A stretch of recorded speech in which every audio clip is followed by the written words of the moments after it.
Hello, hello, hello. Welcome to the show, everyone. It is the Nocturnal Nerdcast. I am your host, Eric. We are discussing pop culture in the dark. And tonight we have some fun topics to discuss and a few things to look at, so I'm pretty excited. It is the beginning of the week. How is everyone doing? How is your Monday going? Hope everybody's having a good day. Some shout outs for the chat. We got Donovan here, Dalton's in the building, Fetman's here, Jaybird is in the house. Thank you so much for being here. I know some people are a little bit confused because I said we would be moving to Tuesdays in a couple weeks, and that is next week. Next week is the first official Tuesday, so just a reminder, the Nerdcast will be moving to Tuesdays through the spring, and will return to Mondays at some point in the summer. Sometime in June, we'll be coming back on Monday nights. So there we go. Hope that explains it. Hope that clears it up. Anyway, right now we have no one in the green room, so it is just us at the moment. It is just us, you, and I. And I am drinking my favorite new drink, which is Dr. Pepper Black Cherry Zero Sugar. Now, I think they do make a sugar version of it, but I like the zero sugar version of this. I'm not sure if anybody else has it in your part of the world, but I highly recommend checking it out. All right. With that being said, the topics for tonight are going to be, we're going to be talking a little bit about Starfleet Academy Season 2. We're going to talk about the incident that happened at BAFTA. There's a lot to cover on that, and a lot of people have been posting it in the Discord, so I figure we might as well go over it, might as well talk about it. I don't think that my opinion on that should matter very much, especially considering the circumstances, but I will give some general thoughts on it. We have a couple videos to look at in regards to BAFTA. That'll be in the second hour.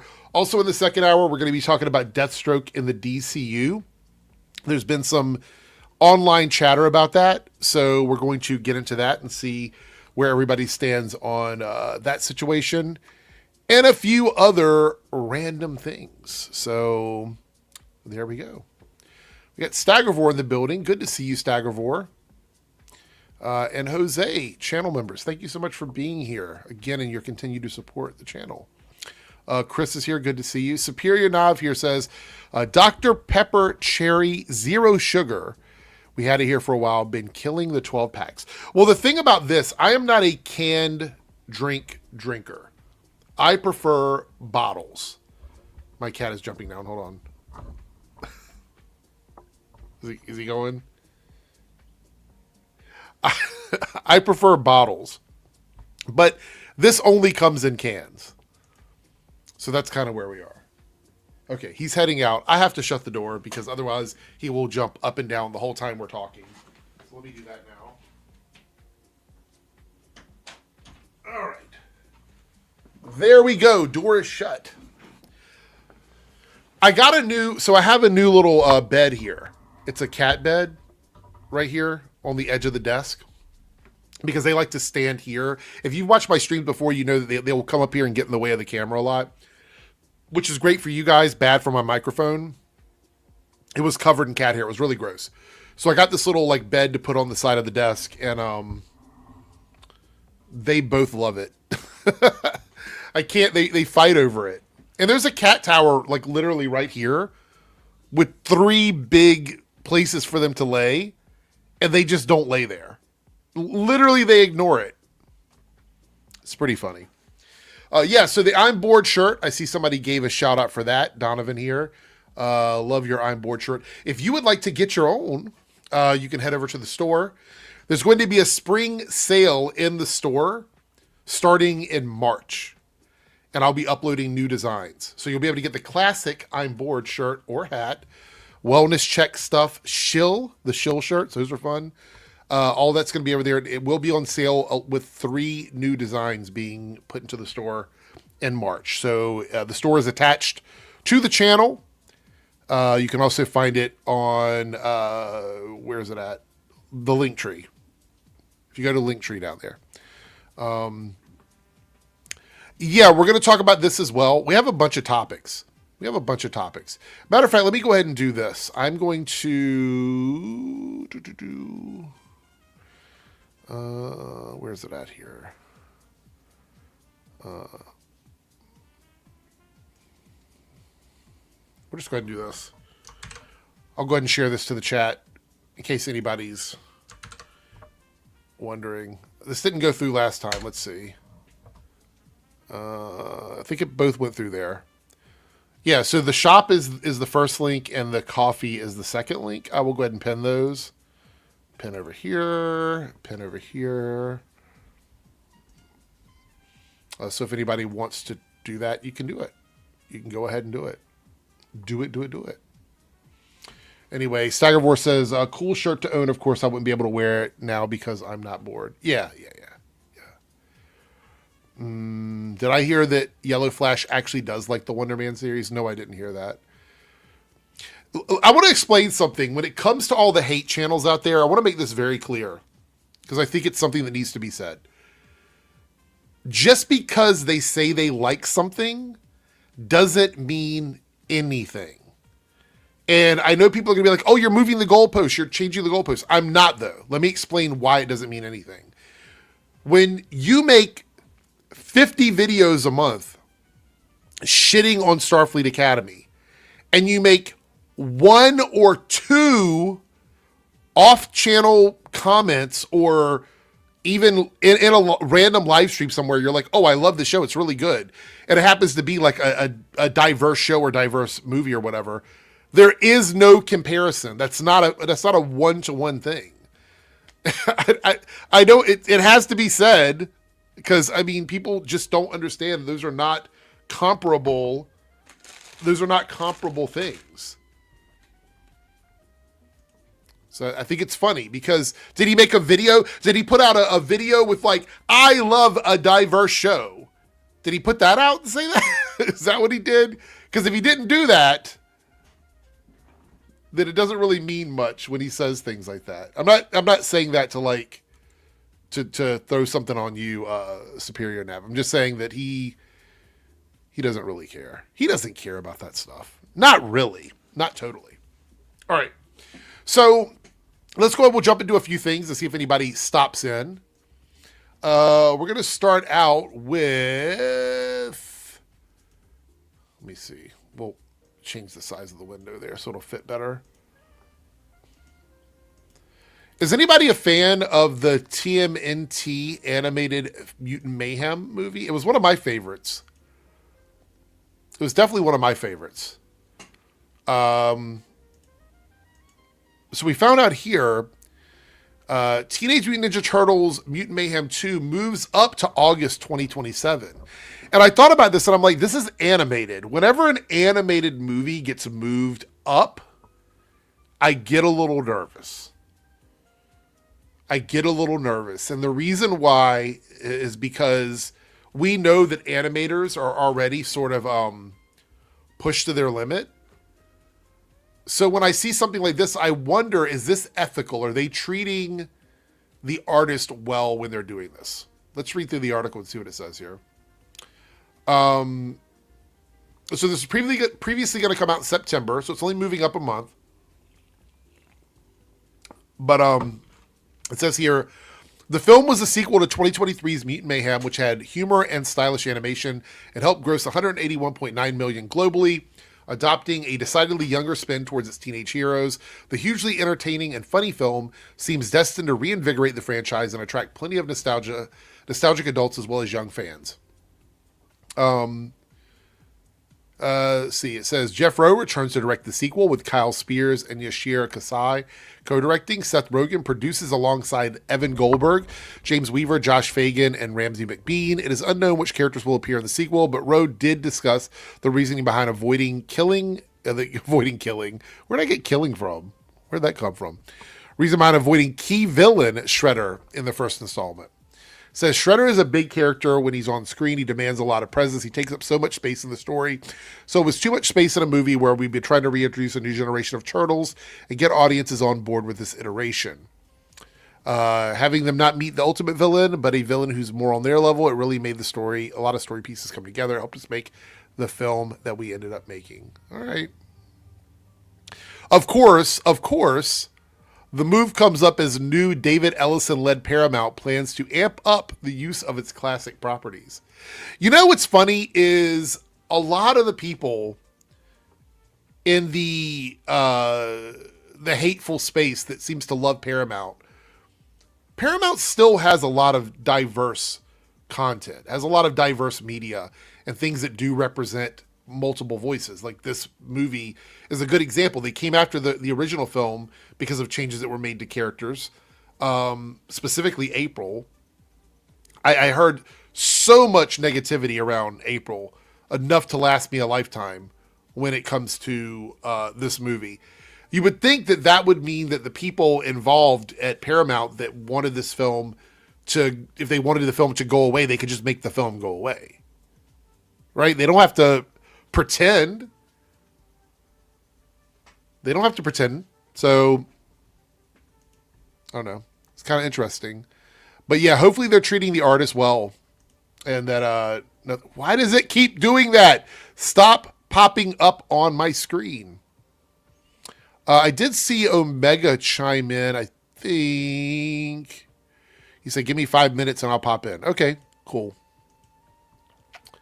Cool. I don't know if it's been 5 minutes. That was 3 minutes ago.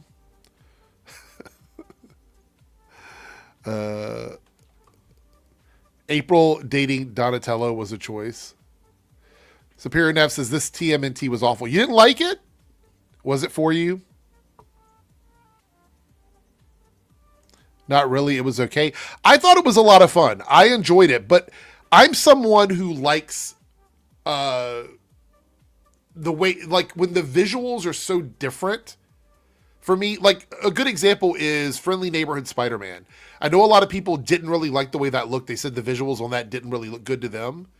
I thought it was interesting, and I tuned in because I was curious to see how they were going to make this two-dimensional, like classic comic book style art work in a animated world. And I liked it, right? So I thought that was really cool.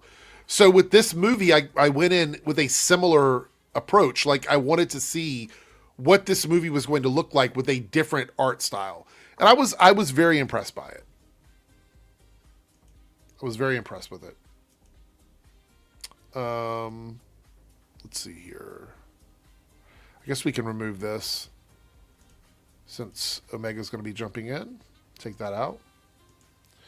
Let's see what else we got here. All right, we'll talk about this, and I'm pretty sure that if Omega's going to be here, he'll be here before we get through too much of this.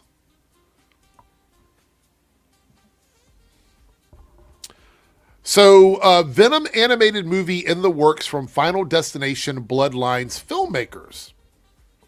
Now, I didn't know much about this.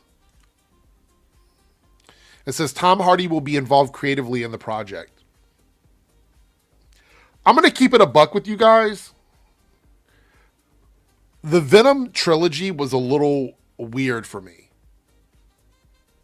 I have thoughts on it. The first movie was surprisingly fun for what I thought could have been a mess because it was charming. It was a very charming movie to me. I still hate the fact that Spider-Man wasn't included in the origin for Venom on Earth. I think that to me was a big issue, but they did the best with what they had. So I'm like, okay. And I laughed a lot. I thought it's worth checking out, right? The first movie. Pleasantly surprised. Made a lot of money, and it would have been fine. But they weren't going to let it go with that first movie. They wanted to continue this Venom franchise in Sony. And then we got the second movie. Now, the second movie, of course, had Carnage in it. But the second one showed me that the first movie was lightning in a bottle. Right? It was a one-off gem in this basket of ugly shit from Sony. Venom was just it was a one-off gem in a really bad basket. And part of that was, just the overall, the way the film was made. Like, I just didn't like some of the elements of it. I thought the story was very weak. Didn't care for it. I thought Carnage was okay.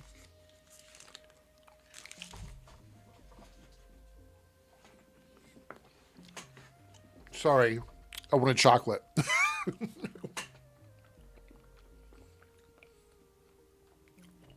All right, so what do we know about this project here?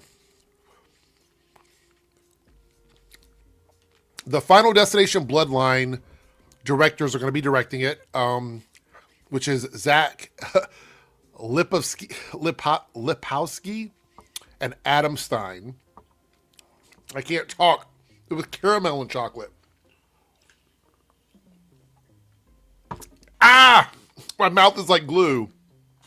It's not a good idea when you're hosting a podcast to eat chocolate and caramel. This is what I'm having. It's so close to Easter, these were on sale. So I grabbed some. I forgot. I was just like, I want chocolate. No, it's chocolate and caramel. So very tasty, but causes my mouth to I feel like I'm chewing through cement. Pretty crazy. What's up, Tony? How you doing? JYCV says the first Venom movie was definitely a guilty pleasure. I would agree.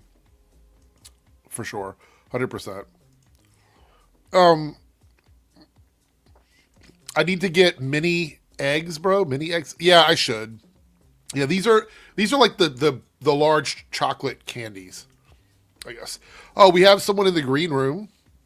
Let's see if they're going to be here for a while. They're just stopping in to say hi. It is Ronan. What's up, Ronan? What's up, man? How you doing? I'm good. So I trying to get used to the whole like Tuesday thing now. So I'm like, oh, that's right. We're gonna do that next week. Mm-hmm. But yeah, I said the same thing. I was like, people are probably confused because I said in 2 weeks, but I didn't specify like the date. So yeah, it's gonna start the first Tuesday in March. Essentially, is when I with that, and also I'm working on this thing for the channel. So I'm like, I'm gonna see if I can try to balance it out while I'm still at the show for a little bit, and then still be able to work this stuff because I don't want to. I fixed my sleeping schedule, I think. So knocking on wood that I keep it good. Well, I think that Omega said he was stopping in, but I haven't seen him yet. So hopefully everything's okay with him. What do you think about this Venom movie right now, Juice? Did you read this? It came out over the weekend. I heard about this. You know what? I'm not trying to hate because I thought the first film was like whatever. I think Tom Hardy could be great as Eddie Brock, but just those films were what they are. As an animated film, I say go for it. There's such more. I don't want to say freedom, but just like more space to be more Venom, and hopefully they learn the right lessons from the films. That even though they made some money, that like it was still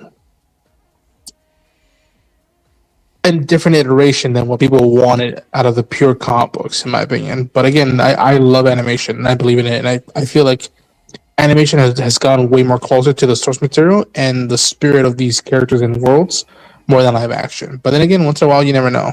Mm-hmm. Says here, given the subject matter, the pedigree of filmmakers, this project doesn't sound particularly kid-friendly. So we're thinking like a more mature cartoon, I guess.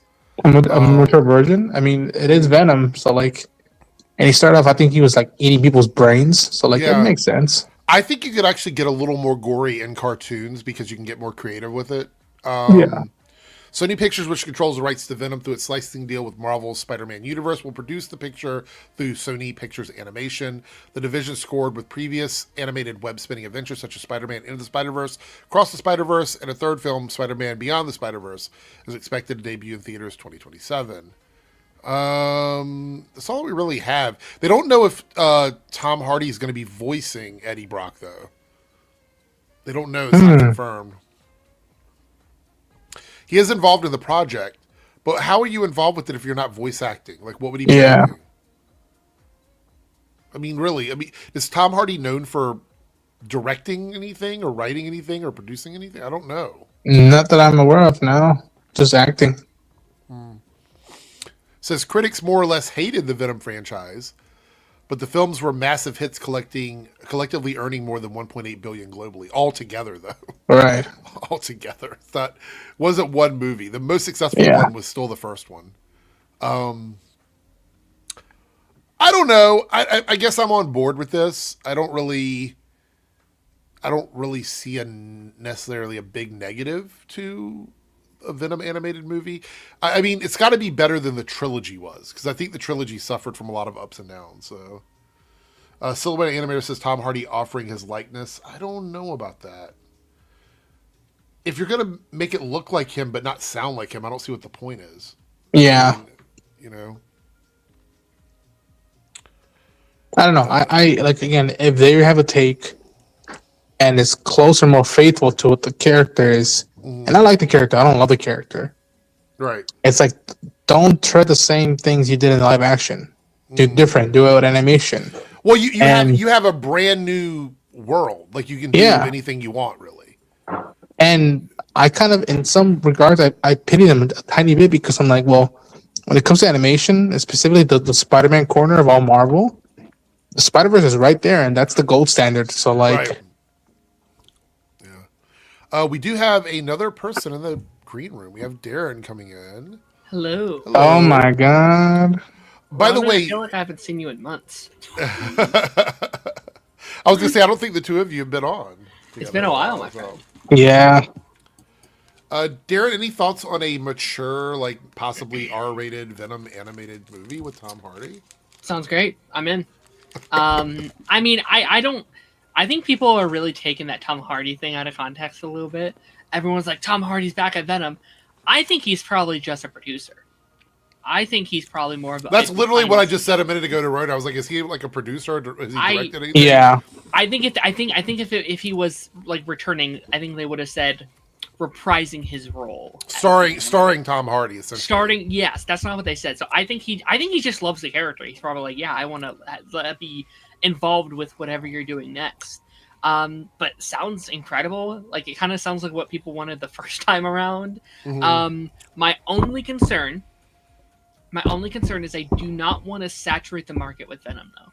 Right? We've had 3 movies with him, solo movies. They did obviously the Tobey movie with him. He's done a lot of the animated stuff. Let's be honest, I have a feeling they want to do a Tom Venom movie at some point. Like they probably want Venom in his like trilogy at some point. Mm-hmm. I just don't want them to oversaturate Venom. Right? He's a cool character. Don't overdo it. If this is animation, if this is in the Spider-Verse, art style, take your time. I don't need it to come out within the next couple of years. Maybe it's 5 years from now or something, just to let it breathe from the trilogy we just got done wrapping up. So now, I mentioned it just before you got here that TMNT Mutant Mayhem 2 is getting an early release. It's coming out a month earlier than what it was scheduled to be. I'm a little nervous because I know animators are already stressed out in Hollywood with like making projects. I'm going to say I don't think we should be worried. I think they're probably in the polishing stages of like at that point when we get to the release, it should be pretty much done. Any thoughts on that? Because I really liked the first one. So yeah, any opinions? I mean, August is when the first movie came out as well. So I think like late summer is a good time for them. The like one last like back to school movie for like kids and the families and stuff like that. And yeah, they've been working on that movie for a while. Actually, it was supposed to come out this year originally. Like, I think it was supposed to be like this summer, and then it got pushed back. So they had a whole extra year to polish it up and work on it. So, okay. No concerns. Hope it's good. Welcome, Omega, who hasn't been here in a minute.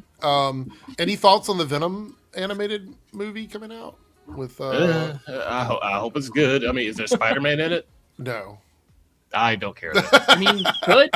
I mean, they technically could because they have the rights to do Spider-Man in movies as an animated. It's animated too, so they could do whatever they want.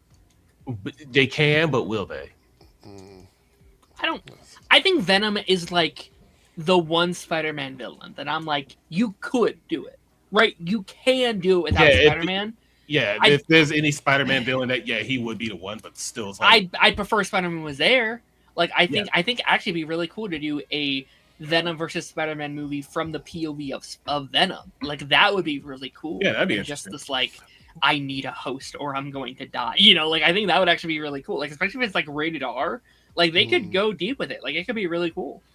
Well, I also want to say that this kind of tells me that maybe they're done with live action Venom movies.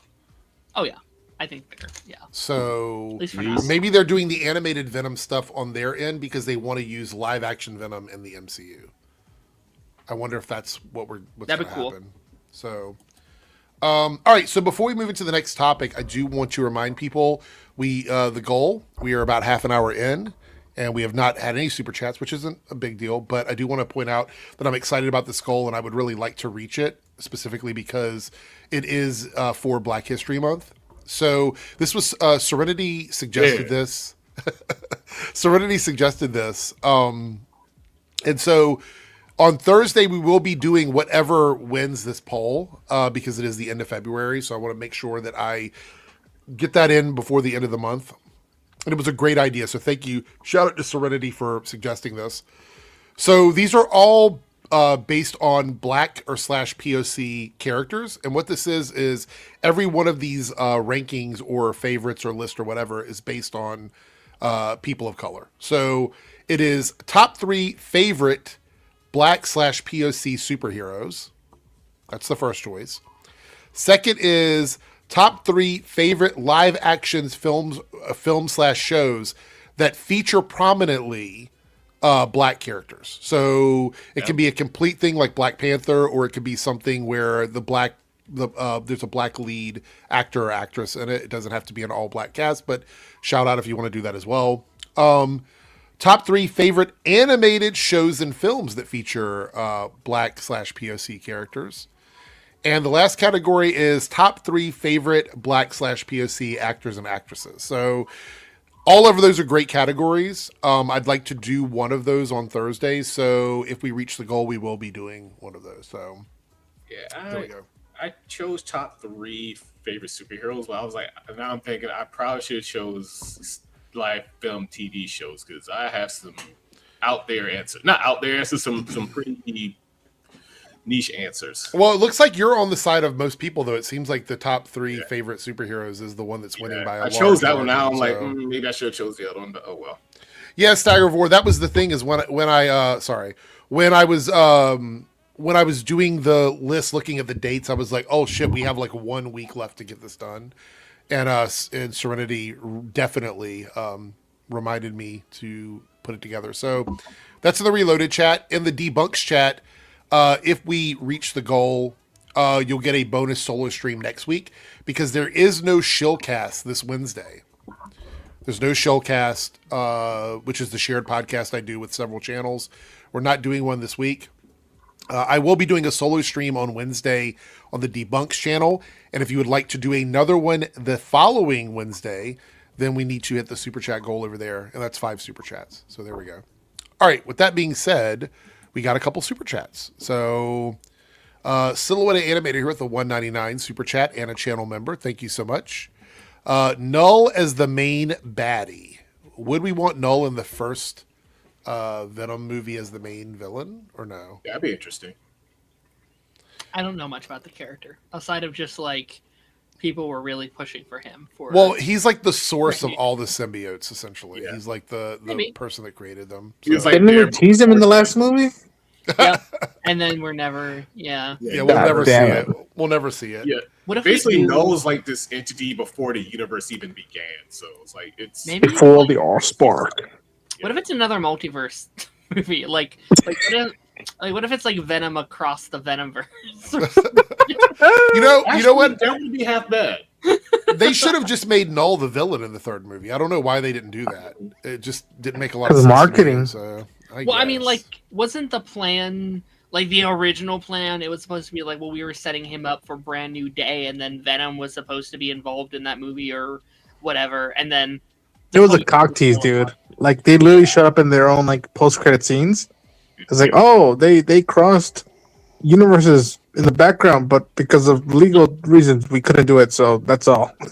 Oh, Yeah. by the way, in the second hour, we will be doing our top 3. I can't remember how it was worded. Hold on, let me double check here. Top 3 worst or least favorite, I guess, retcons in movies and TV shows, and it's a pretty big and broad category. So, yeah, something that changed later on that you think was a negative, or maybe something was introduced that wasn't explained. Like a good example is in Buffy the Vampire Slayer. they introduce her sister late in the series. And even though they kind of tease it throughout the other seasons, it kind of comes out of nowhere, and it feels like they're just like sort of retconning the show. So I would say something like that. I mean, even though it's not specifically a retcon, it is like in that vein. Mm-hmm. So I would go with that. I mean, you could. There's other examples, but that's probably the best thing I can think of. I might not be able to make it to that portion, but I probably before I would head out, whenever I head out, I probably let you know like what mine would be. Even though I don't hate it like a lot of people hate it, but I'd be like, this was pretty predictable and like. Yeah, I can read it from far away. Yeah. If you just want to shout out a couple, like right before you go, you can. Yeah. There we go. A $1.99 super chat from Silhouette Animator. Thoughts on the DC / Milestone, the Dakota Incident comic? I saw the cover for it, I think, but I haven't read it. Is it even out yet? Is it out? Hold on. Let me check for this. I don't know. I've been out of the loop a little bit from the comics. The only thing I know out of DC right now is that like either it's about to happen is the Marvel DC crossover and Absolute Green Arrow. That is it. It doesn't come out till April. Okay. It says here, spinning out of the pages of the new history of the DC universe, uncover an untold moment in DC history where a murder leads to an all-out war between the heroes of Dakota City and the U.S. government. As their home becomes a battlefield, what must Static and Rocket are like honestly the most recognizable characters. I know Icon is popular, but Static and Rocket are very recognizable. And others sacrifice to keep their loved ones safe, but as heroes fall in the past, the stage is set for their return to the present. Is this like the official like blending the worlds together? Isn't that what this is about? It's like a crisis thing, but for Milestone and DC. Am I wrong about that? I don't know. Let me know in the chat, but I believe that's what this is supposed to be. That wouldn't be out of the realm of possibility, I think. Yeah. So this is coming out Wednesday. It said April on maybe that was the digital version. I'm not sure. It must be the digital version. That's what they're talking about. All right, so we got a couple other small topics where you need to get through in the first hour. Here's the next one. Daredevil Born Again showrunner explains why Disney Plus show doesn't cross over with the wider MCU. Did you guys see this article? No. No. All right. So it goes down here. I don't care about your newsletter. Just stop spamming me. With Matt Murdock returning for season 2 of Daredevil Born Again next month, don't expect Mr. Fantastic or Spider-Man to stop in Hell's Kitchen for a visit. Okay. Did you guys hear that? No. Yeah, it was weird. Well. Ahead of the sophomore season's March 24 premiere on Disney Plus, showrunner Dario Scarzapan recently explained why, despite him being into it, the series won't cross over with characters from the wider MCU. Now, this is weird to me because Daredevil has crossed over with the movies. Like, we've seen it happen already. No Way Home. He goes, I'd be into it because I dig the comics, but no, that's kind of been fun and challenging thing. And he goes, we know there's a huge world out there in the MCU. This corner of it has crossovers. We've seen Daredevil in other shows. There are other characters that are going to be popping up in the movies and stuff. And that all goes into the larger MCU of it all. The joke we make is, oh, those guys are uptown. We're downtown. We kind of have a pocket that's in this world of Hell's Kitchen, this world of New York. I always think that maybe these characters take little vacations into the larger world, but the story that we're focused on is really granular. And that's it. Now, I did see that there's a possibility of Luke Cage coming back, and they want to continue that story. I hope so, man. This feels to me, I just want to be very, very, very frank with this. This feels to me like the same argument we've been having about these Netflix shows from the beginning. Since Netflix, yeah. It's like you would think now under Disney Plus that it'd be easier. But evidently not. I agree with the fact that they should be telling their own stories in each season, and that's why they have showrunners. That's the way they are now, similar to how they did with Agents of S.H.I.E.L.D. and other shows. But you have access to these characters. And you don't have to do like what you did with the Marvels, because even though I enjoy that movie, and I think the movie's a lot of fun, the way they framed that movie, marketed that movie, and packaged that movie shows that the TV power isn't necessarily going to work ahead of like the movie characters. You know, it's just not going to work. I get that. But what's wrong with throwing Daredevil in a Spider-Man movie? You're using Punisher. Yeah, Punisher's in the Spider-Man movie. I don't need Spider-Man in every episode of every season of it. I'm like, give me a mid-season thing or like a finale thing, or like, hell, I would do it in the mid-season, because if you do it at the beginning, that's all people are going to talk about. If you do it at the end, it's all people are going to talk about. It's like, all right, give it a mid-season thing.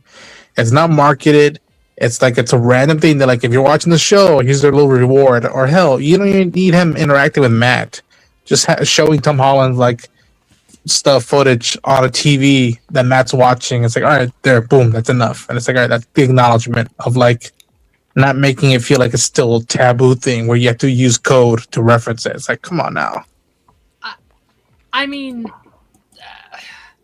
this isn't saying anything about Spider-Man though, right? Like Matt could totally still appear in a Spider-Man movie. This is saying our show won't have crossovers with like the larger MCU. Like Spider-Man won't show up in Daredevil, which I still think is kind of bullshit. Like I think like we spent all these years like getting Daredevil back to the point where he can exist in the MCU.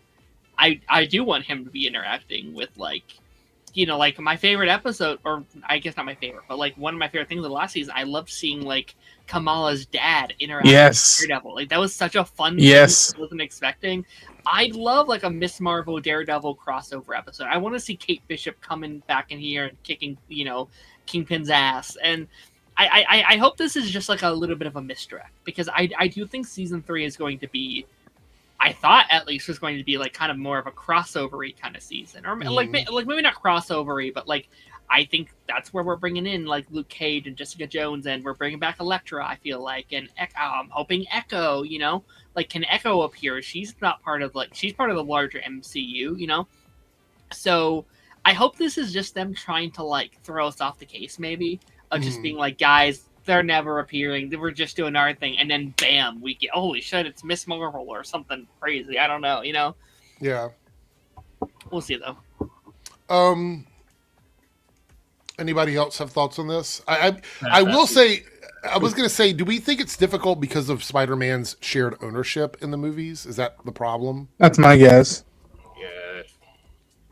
Yeah. Because, and also I would say, and I know that I hate to use this whole like money thing, but the movie actors are probably really expensive to get on the TV side. So even if Tom Holland showed up on a tablet or a movie frame or something like that, where it's like on the TV, he still has to get paid for that, right? Yeah. Don't they have to pay him for showing up and appearing? Yeah, I'm sure he's expensive too. So they'd have to work some deal out with that. But I will say, like you were saying, Darren, you know, having somebody show up, even if it is a second, not the main character, but somebody from that world that can tie it together.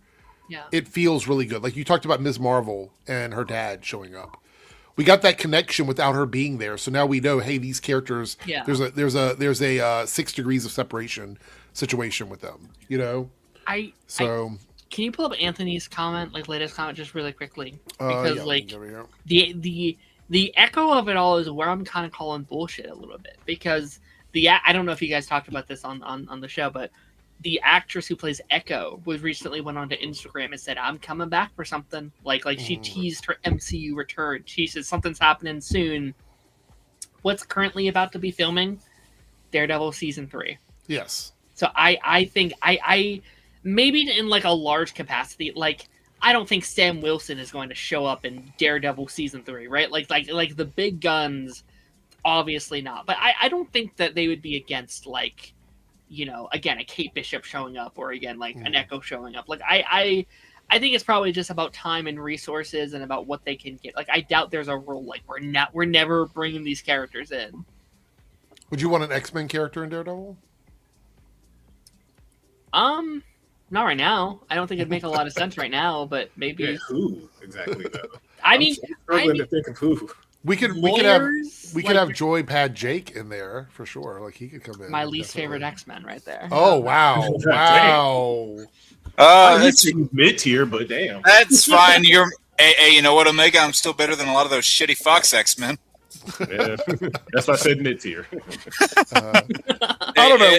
It's fine, Darren. You're my least favorite Ben 10 character. So I mean, fair enough. Fair enough.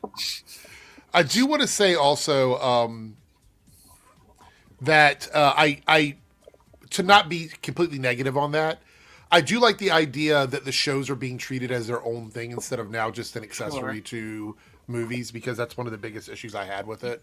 It's hard to balance those two worlds, right? Of being solo and your own thing, but also interconnective. Like, I mean, let's be honest. Like, that's the same exact thing Agents of Shield really struggled with for those first couple seasons. Is they tried to be interconnected.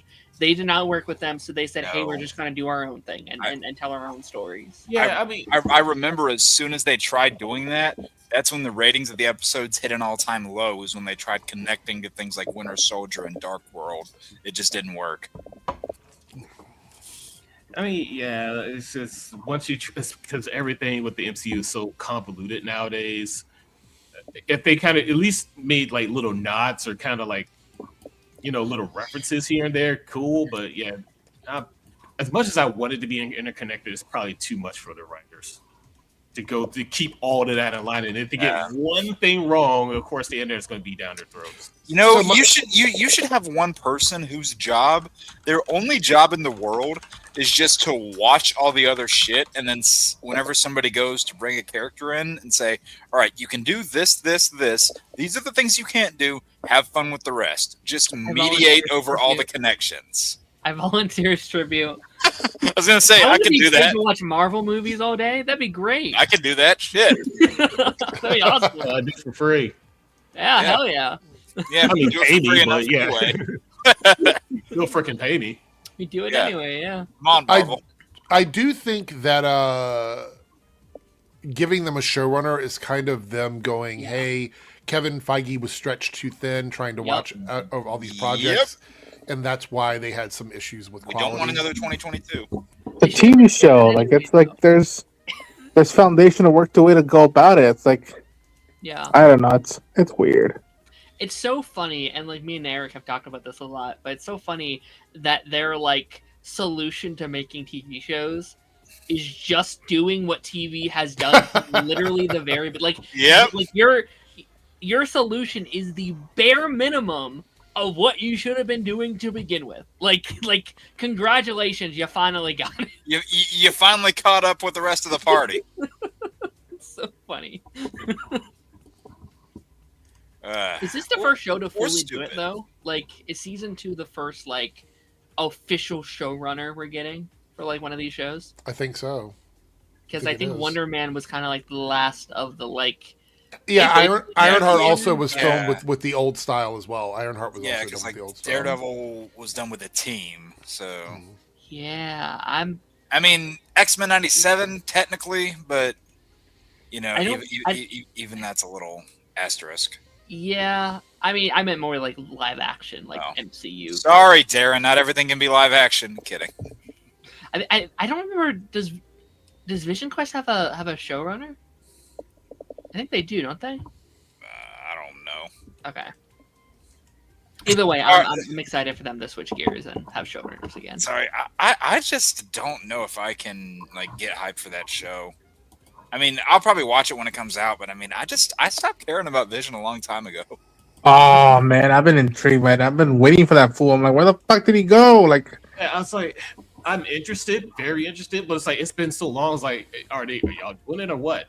Only thing I'm really interested in is the possible revamped Ultron, but that's it. I think it is the characters around Vision, but like, yeah, I'm excited for like this android story. I'm excited to see like remnants of Agent Carter come into fray. I'm excited to, obviously, like a part of me goes like going into like the rumor me was like, oh, they're going to connect Agents of Shield and blah blah blah. But I'm excited. I've always kind of liked Vision. I've always thought his story was pretty interesting. Yeah. It's like a new Vision. Like, this isn't even the same. Like, this is really a brand new character that we get to follow.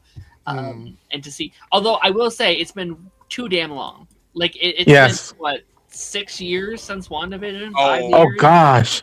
I year, actually, Gosh, don't say that. it'll be 5 years this year. I actually Fuck. think that this is a remnant of the problems they had with phases 4 and 5. Is this extended amount of time that we spend away from these characters, and the beauty of the earlier phases. One of the things I think the earlier phases got right that the later phases is having issues with is the end credit scenes crossed over with the existing things that we had, and it was less about let me tease something coming 10 movies from now. I want to cross over with something that's happening in the world at this moment. That's kind of what they did, and they did it well. Yeah, because like you had Captain Marvel, for example, the post-credit scene of that was probably a scene filmed in the production of Endgame that they just took out and put as Captain Marvel's post-credit Oh scene.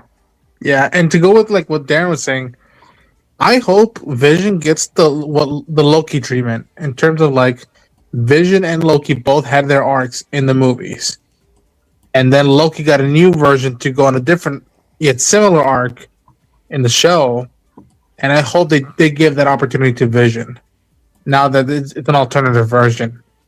And I shit you not, I can already call if they do an episode of that show where they hint at like the possible like search for Scarlet Witch for Wanda.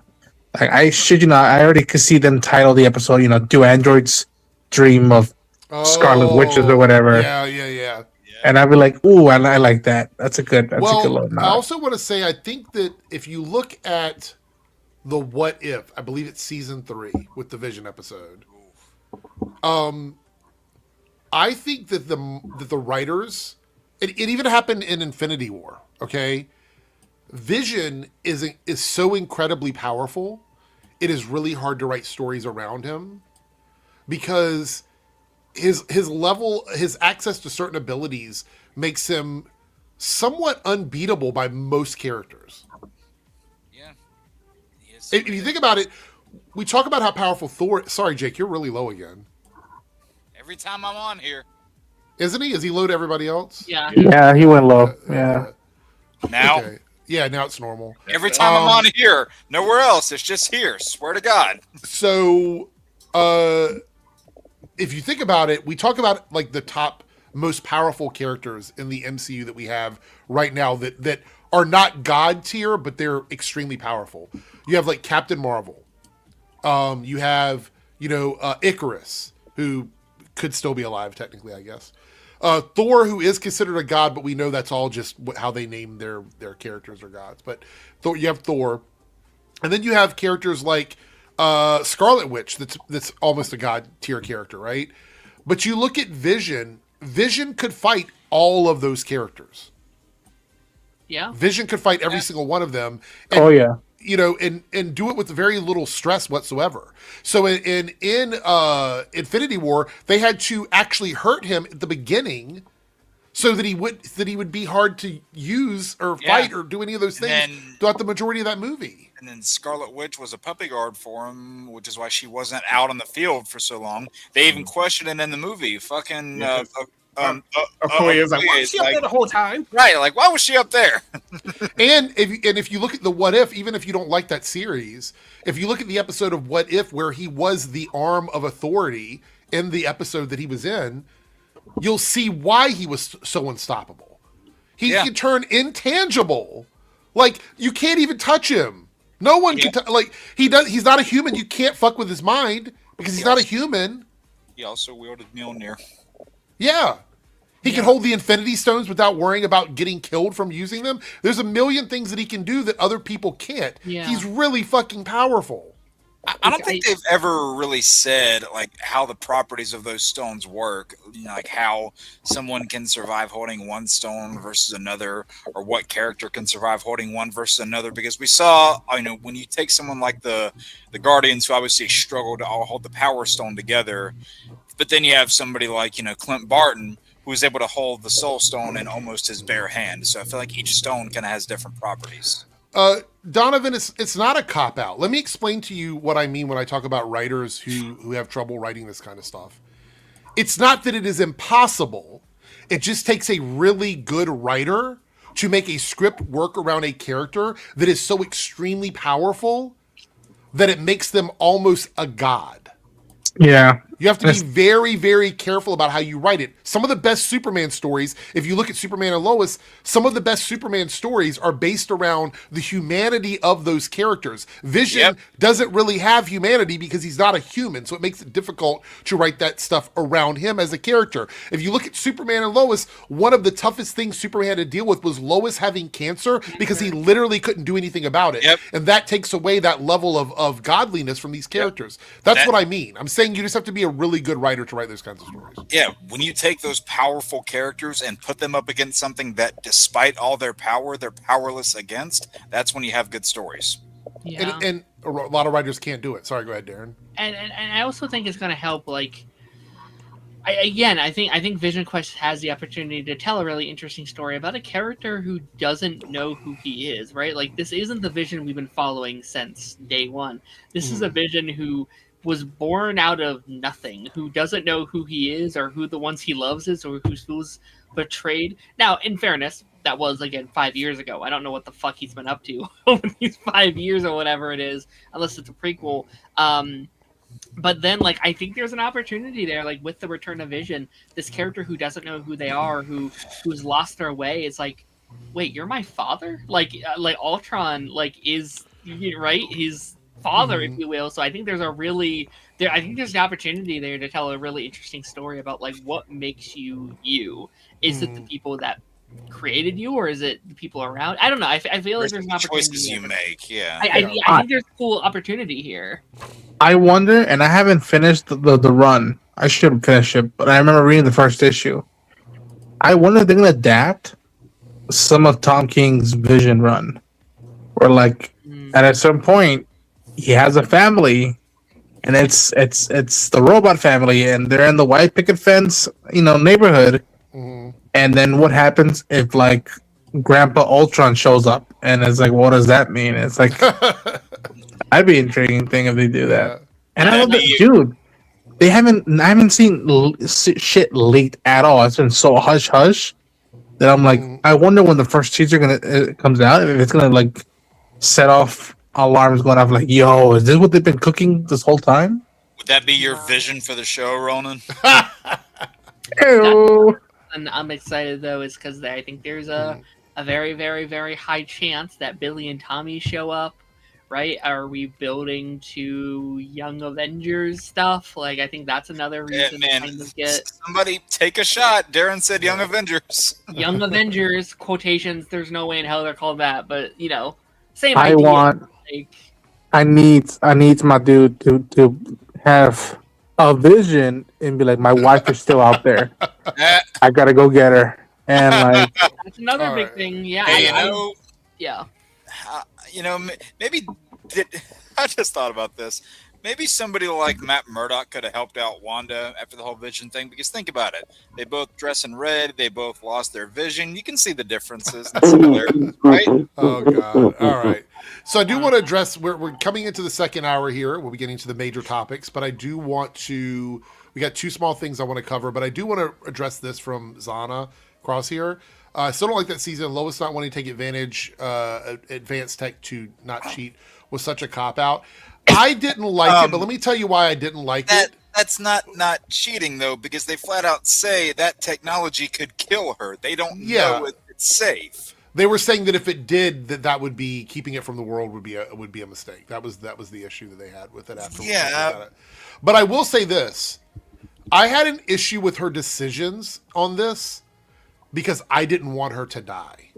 Right? That was my issue. It was her choice. And at the end of the day, somebody's choice is their choice, right? So like for example, if somebody is suffering through cancer treatments and they go, I don't want any more treatments. This is making my life a living hell. I just want to let things go. They're going to happen naturally or whatever.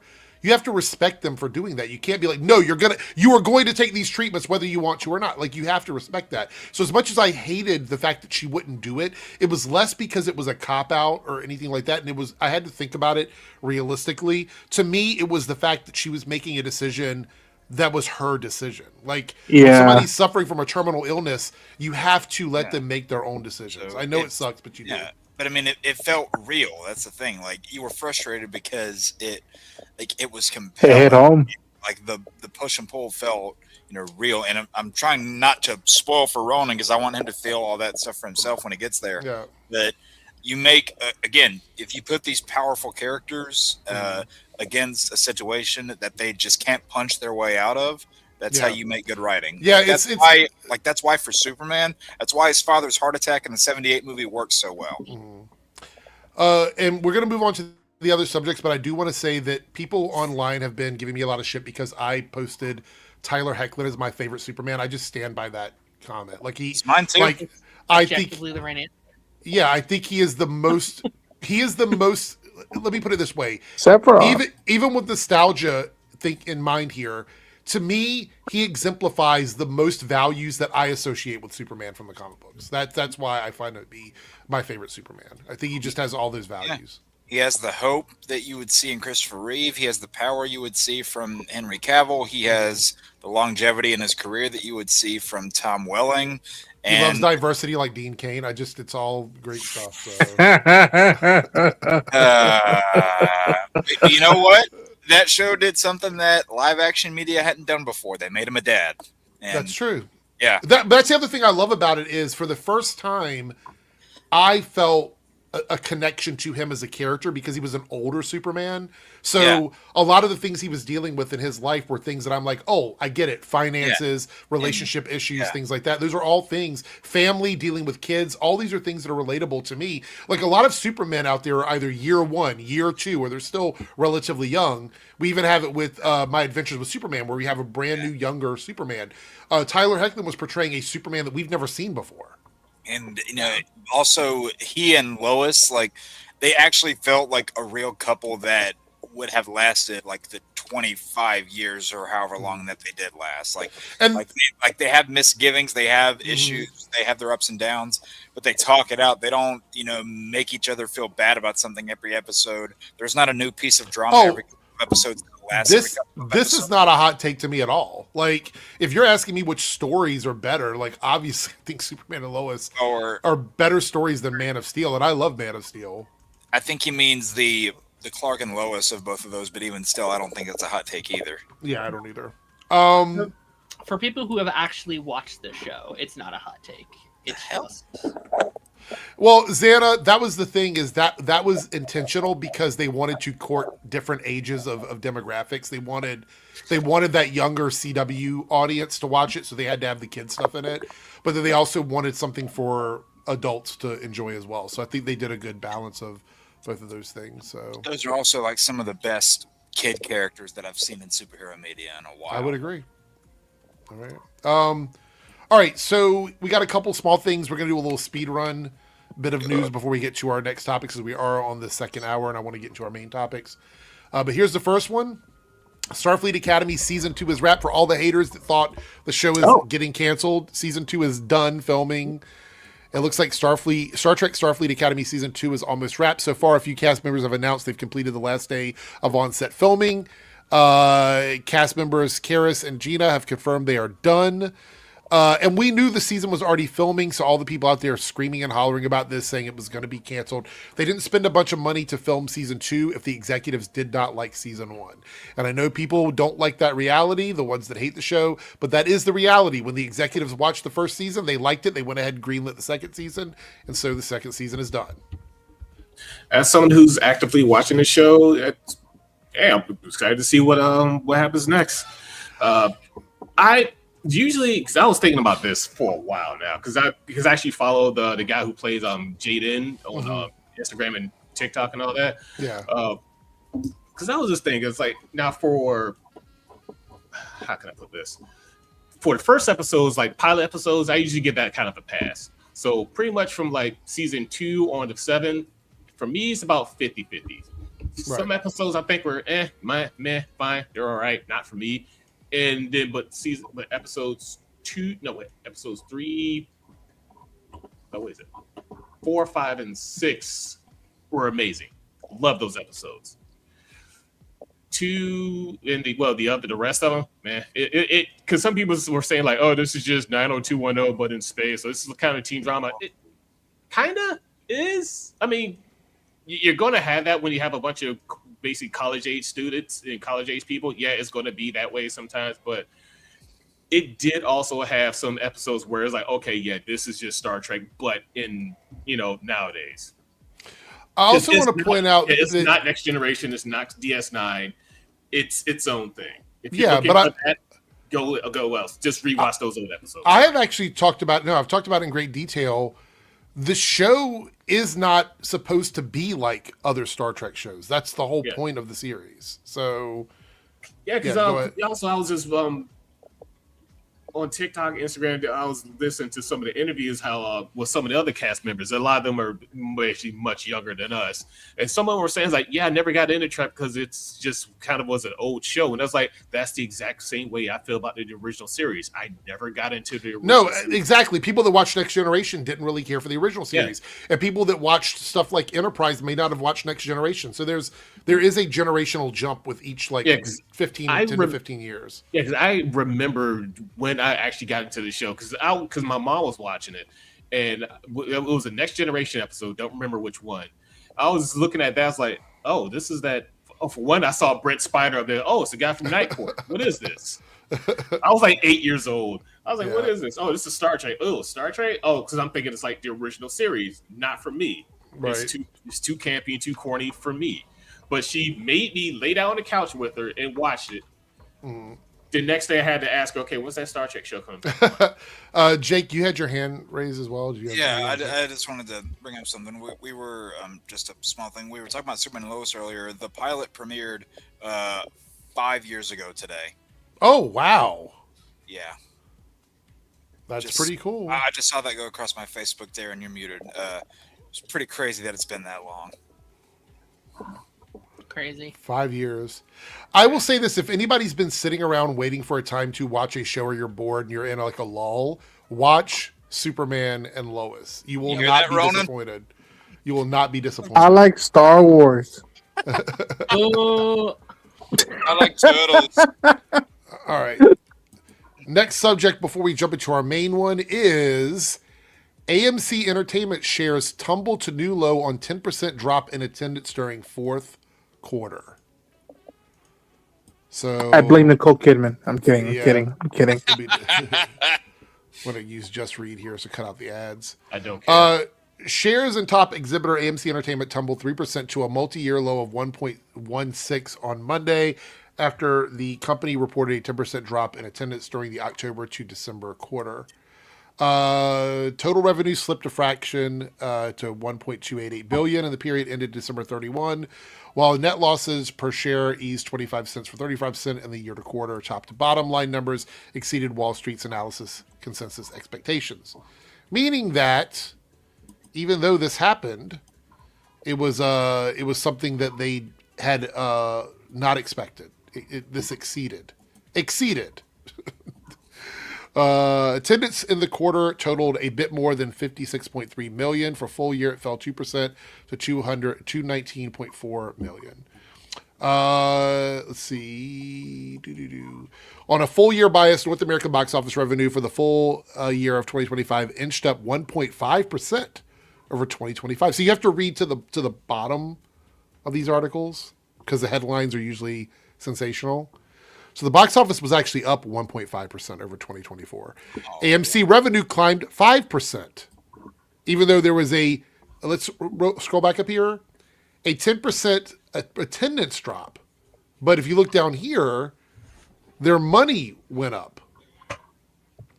CEO Adam Aron said that last year marked another important step forward for AMC. The North American box office improved modestly year over year, rising approximately 1.5%, while AMC once again outperformed, growing revenue by 4.6%. So all of this sounds like, oh, wow, theaters are actually seeing some upward momentum. But what does the headline say? Oh, AMC Entertainment shares tumbled a new low on 10% attendance drop in Q4. Because negativity gets clicks, Eric. Come on now. Why did they not say AMC Entertainment's net profits go up 4.6% in Q4? That's too complicated for people. I just thought this was funny. People were sending this to me, and I'm like, did you read the article? And they went, no. They're making more money. They're seeing less people, but they're making more money. And a lot of that has to do with Like the cost of tickets in some places are probably up. Things like popcorn buckets, all of those popcorn buckets they were selling over the year, people are coming in and buying them. They make a lot of money off of that. Things are just generally, a lot of theaters are offering food options. Like I would say my theater, the one that I go to locally, is not a big theater. It only has 10 actual theaters in it. It's not a big theater. They're all modestly sized, but they have a full menu. And a lot of these AMCs are switching over to large full menus inside of some of their locations. So they're making more money overall, even if they're seeing less people show up. Man, I remember the days where like a movie ticket would cost me like $7.50. Here, I remember being like, "Woo!" Hey, I guess can what? on My a good theater day. still has cheap tickets. Oh, you lucky! food was I always remember- not expensive. theaters. I could spend $11 for popcorn and a ticket, and I'm like, man, those were the days. Same. I'm looking here. Hold on, let me see. Eric, don't piss me off. Don't show those different price comparisons. No, I just want to look I and see how remember much buying they us in are. theaters. My theater. Sorry, good. I talked about it before when it started happening, but my theater's been doing they've remodeled everything. They've changed everything. They basically like blew it up and started fresh. And I went back for my first movie since they had like finished half of it. It is so nice. We got our like reclining seats. We have our tables. They redid the entire bathroom, and I almost fell asleep while watching Goat this week, and not because it was a bad movie, but the seats were so goddamn comfy. Like I'm basically like laying down, like while watching this incredible movie, and I was like, oh, I gotta watch this movie. Tickets at my theater now are $10 a person, so they're still Not too under. bad. It's like $10 is good. I feel like those recliner seats that they add into a lot of theaters are, I don't know, maybe I'm just speaking for myself here. I personally don't really care for those that much because they invite, I don't know, maybe I'm blowing this way out of proportion, but I was talking about this with some friends of ours. I just think I don't know, like I don't want to fall asleep in a comfy chair during a movie I'm watching. Sure, yeah. I'm paying for. And I don't know. I guess there's something a little more. What's the word? Remember when they were proposing beds? This feels weird to say, but like authentic in nature in those theaters. Like The classical vibe. yeah, maybe that's it. Yeah, I get yeah, that. Omega. I do remember when they were doing that. It's a dumb idea. Yeah, so no, About as dumb people of an ain't gonna idea. be watching the movie. About as dumb of an about as dumb of an idea as like them putting child's playgrounds in the theaters off to one side. They were posting Yeah. that for a while too, which is just as stupid. Before we move in, one more small thing. Move in. Move into the second hour of topics. Oh, kidding. The big topics. Paramount. I'm not going to bring up an article on this. I just want to mention it. I just said don't piss me off. Paramount will not give up. They keep trying and keep trying and keep trying. Now they've got more talks happening, basically because they're trying to up the money. But Netflix is telling them you're still not offering a better deal than we are. And that's true. Netflix still has the better offer on the table. At this point, Tony. Thank you, Tony. That's what I'm trying to say. that's okay. At this point, though, Netflix is going to have to do something. I don't know what it is, but they have to throw something else on the grill. I don't know what it's going to be. Maybe upping the... Netflix has the money. They could up the money. They have the money. Netflix has a lot of money. Someone needs to have the talk with Paramount. This is literally the worst breakup in the history of like film companies, even though the companies were never going out. Like, it's just like, dude, he's giving you the friend zone. Take the hint. I actually have a really good suggestion. Don't sell Warner Brothers. Yeah, I don't know. Maybe possibly just keep Warner Brothers as a separate studio. And I'm had with you. You had record profits last year. You're moving in the right direction. Why are we doing this? Why are I'm we with you, selling Warner dude, but Brothers? like they're in the escort business now, dude. They are going on the street and like pulling the skirt and be like I've said this once. I've said it 50 times. Last year was the first really good year they've had in a while. Don't sell yet. Yes, I still think Netflix ultimately wins. I could be wrong. Well, I'll say this. It depends on whether or not the government approves it, but I think Netflix is still the deal that obviously Paramount or that Warner Brothers wants. We know most of the people over at Warner Brothers wants to work with Netflix. Most of them do not want to work with Paramount because look at what's happening with Paramount on the inside of Paramount's business right now. Yeah. So yeah, so this is the thing, Naruto. Member for 47 months. Thank you so much. Y'all are about to be busy. Starting next week, TV is about to be packed for like 2 months. I know. Oh shit! Yeah, It's gonna be absolutely fucking bonkers. Hey, what's coming out? Everything. Daredevil, Invincible. Invincible. Oh, The Boys. Monarch, The Oh, Boys. I'm thinking of all those other like. No, because I'm thinking of Euphoria. all those like DC shows that y'all been watching. I was like, I don't really care I about. didn't those. see him making like, actual oh stuff. I'm shit. interested Oh shit. Mhm. Yep. Luckily, I'm only covering like 2 out of those 5 shows next month. I'm like, phew. I'm only covering like on my own. It'll probably be only one of them. But All right. So before we move into the second hour and jump on these topics, we are 2 out of 5 super chats. Omega, they're blocking the channel. They're basically shadow banning me, say and the I need super everyone's line, help. man, So. come on. Guys, YouTube is killing this chat. Due to the candid conversations that we have about modern media. Yeah. So anyway, we're 2 out of 5. Any tier super chats, $1 helps get us towards that goal. So thank you guys so much. What happened? Yeah. What happened? I said, are we still planning for bonus? Yeah. The Oh, bonus I is think still they're happening. Ronin. Ronan might have to leave before that, and if he does, he's just going to give his right away. So. Yeah. Stagger with the $4.99 super chat. We're now 3 out of 5. March 20th will be the day that shakes up the entertainment industry, regardless of the outcome we get. Yeah, I mean, Is that when the sale goes, or when that's the final that's when thing? they have to make a decision. Yeah, they have to make a decision Okay. by the 20th. I will- 420 or 320, whatever. All right, guys. Yeah. Blue pill, red pill. I don't think either. Okay, so this is going to be my big, like, I'm picking my side, and I'm going to give you the reasons why. First of all, Paramount is disgusting. That company is doing everything antithetical they can to every part of their business. They're fucking over Avatar. They're fucking over their news companies. All of that's running to the ground. Barry Weiss is probably going to be outed from there soon because they cannot. Their news division is completely failing.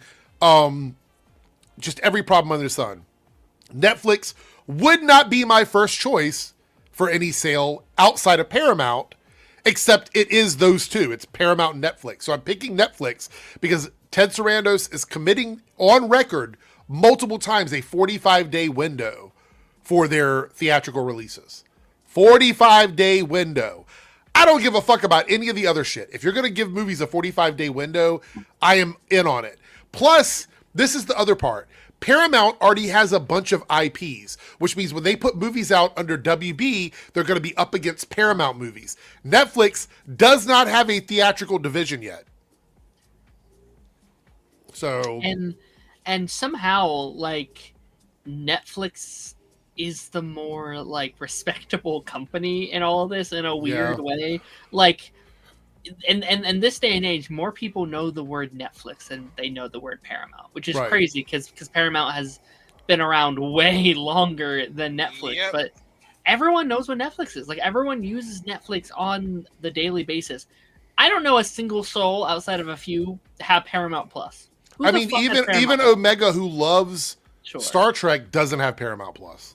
Like Actually, again, I do. like I know some people who have it, but like on a global scale, I would say like if you ask 10 people on a street to name their favorite streaming service, It's going to be YouTube or Netflix. it's gonna be Netflix, Hulu, it's gonna be those. They're not naming Paramount. And maybe Disney Plus. And Maybe what's Disney funny, Plus. Derek, Yeah. is 7 of those 10 people will probably go, "What's Paramount Plus?" Yeah. Yeah, I have Paramount Plus through Amazon Prime, and the only reason I have that is to watch Star Trek reruns. And then as soon as Star That's- Trek is gone, or you might like cancel it and come back again later, right? no, I just watch the reruns. That's it. One of the stupid things about a lot of their streaming services is that with the prices and everything now, and like the way that they're bundling all their stuff, it's like this is basically the same price as we used to pay for cable back in the day. Only difference is you can pay Oh, watch. it's really bad. Like, So I was bad. looking the other day and I'm like, everything's trying to get you to bundle now because they're losing subscribers. The streaming bubble is literally at its threshold right now. It's like I said, it was going to burst a couple of years ago. I think the tumble has already begun. It hasn't completely bursted yet, but it's getting there. Like, it's literally to the point where when I log into Apple TV, it says bundle with Peacock, or when I log into Disney Plus, it says bundle with Hulu. Like, everyone Amazon is trying to does the bundle. same thing too. Yeah. Or like whenever you log into Disney, it's like, hey, get this Hulu add-on for this many more bucks. It's like, fuck you. Yeah. All right, we have another super chat here. Just popped up from Cody. Thank you, Cody. $5 super chat. Have you heard about the Xbox stuff? Let me read off what I have over here. So Phil Spencer has retired and as the head of Microsoft Gaming. I think it's Asha Sharma is the new one. It says here most people are skeptical, and there's been a lot of hostility as well, claiming she lacks gaming industry experience and accusing Microsoft of non-gaming justification hires. Now, this is from The Verge. On X, people are accusing her of using AI bots for official responses, basically saying Microsoft isn't even serious when engaging with the communities. Thoughts on this? With that stuff, I'm not sure because I remember hearing something saying that I think she was actually part of the new head of Xbox was also the head of Microsoft AI, but she was saying something like, we're not gonna use AI to create games. That's a total. If you're creating art, that has to be a human made thing or something like that. Yep. Which I mean, but I really don't feel like anyone should have to tell you that. But anyway. But what my thing is, good. They freaking deserve it. Because here's why. The Game Pass is a disaster. They've hyped it up so much. It's crazy. There's nothing on Game Pass.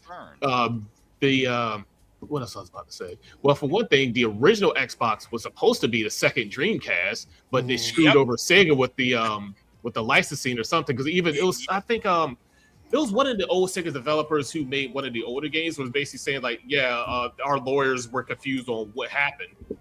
Yep. So they screwed over Sega because the original Xbox was supposed to be the second Dreamcast, and also the Don Matrick was the beginning of the end of that freaking company when they made the Xbox One, going from the 360 to the Xbox One.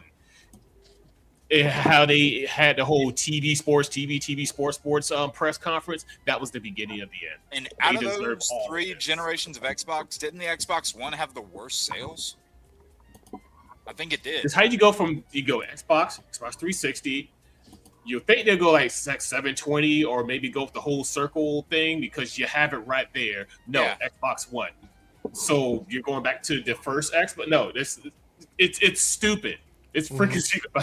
Well, you can watch TV on Xbox. Shut up. See, at least Sony stayed in numerical order, and it was so confusing. Yeah. And then we have there's the Xbox. What was it, like the Series X, and then the Xbox X? No, Xbox One X, and all that stuff. Yeah. People like us who are into gaming, I have been following gaming since I've been 4 years old.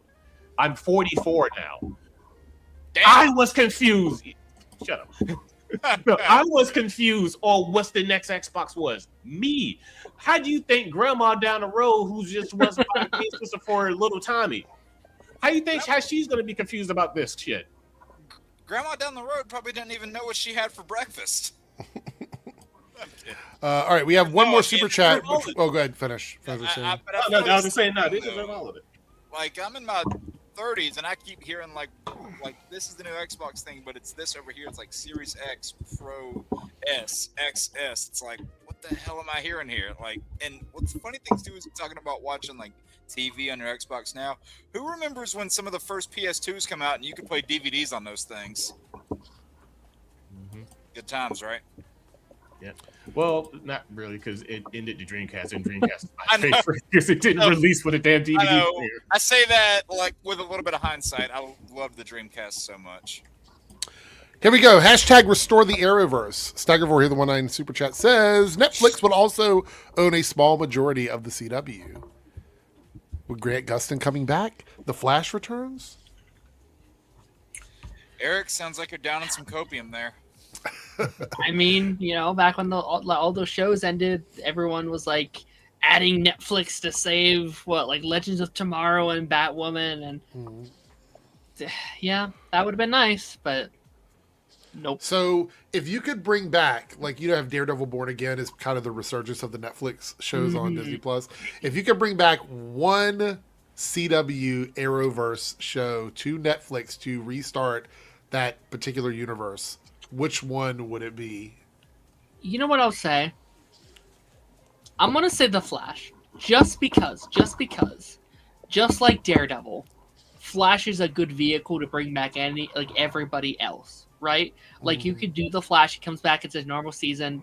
Fire Eric Wallace, don't let him come back, right? But it's a normal season, it's just regular Flash, and then we're bringing back Batwoman for like half the season or something. There's the Legends. There's Stephen Amell's back. That has always been the best. The best show where anyone could appear on the Flash, and it works within their show. And maybe we'll give David Ramsey a spinoff finally. I'm going to go off on a limb and say just bring back an Arrowverse adjacent show like Gotham Knights. Bring Gotham Knights back. Like while those shows were airing, I really wanted like an Arrowverse anthology series, right? Where each episode, or even just do movies, like give me animated movies or something where we could just tell these independent stories in the Arrowverse. There was supposed to be some sort of Arrowverse movie-length feature thing released in theaters at one point. I thought that Guggenheim and Company were working on, around the Crisis days. I know that Jake would want to bring back Batwoman, right? Isn't that the one you would bring back from the Arrowverse? Ruby Rose. It's not my least favorite, I'll say that. What about Legends of Tomorrow? I'd be fine with bringing back the Legends as long as, for a show called DC's Legends of Tomorrow, it's astonishing how little DC content was in the later seasons. So, I'd bring back any of those shows that weren't Naomi. I will take any of them. That's what I was getting at when I said Batwoman wasn't my least favorite. All right, so before we move on, did we dodge a bullet? If that was the level of comic book care we're going to get from Naomi, that we would get from the New Gods, which is essentially what was traded off there. You remember when Naomi and Superman and Lois were premiered on the same night, and people thought, "Oh, this is going to be a crossover thing." Yeah. Nope. Missed opportunity. They should have just put Naomi. If you're going to leave the Arrowverse separate from Superman and Lois, just put Naomi on Superman's Earth and make her a character over there. Missed opportunity. Question for the Arrowverse heads, the keepers of the Arrowverse. Did they? I remember there was the talks of doing a spin-off of Arrow with Captain McNamara in the suit and all that, right? Yeah. Yes. Did they shoot a pilot? They had a backdoor pilot in Arrow's last season. Yeah, they stuck the backdoor pilot in the middle of the final season of Arrow. Okay. Yeah. And they were gonna do that series, but the weird thing is they said they weren't gonna do it because of COVID, but waited a year into the pandemic to announce that they weren't. Yeah. I don't know why they here's the weird thing. I don't know why they didn't.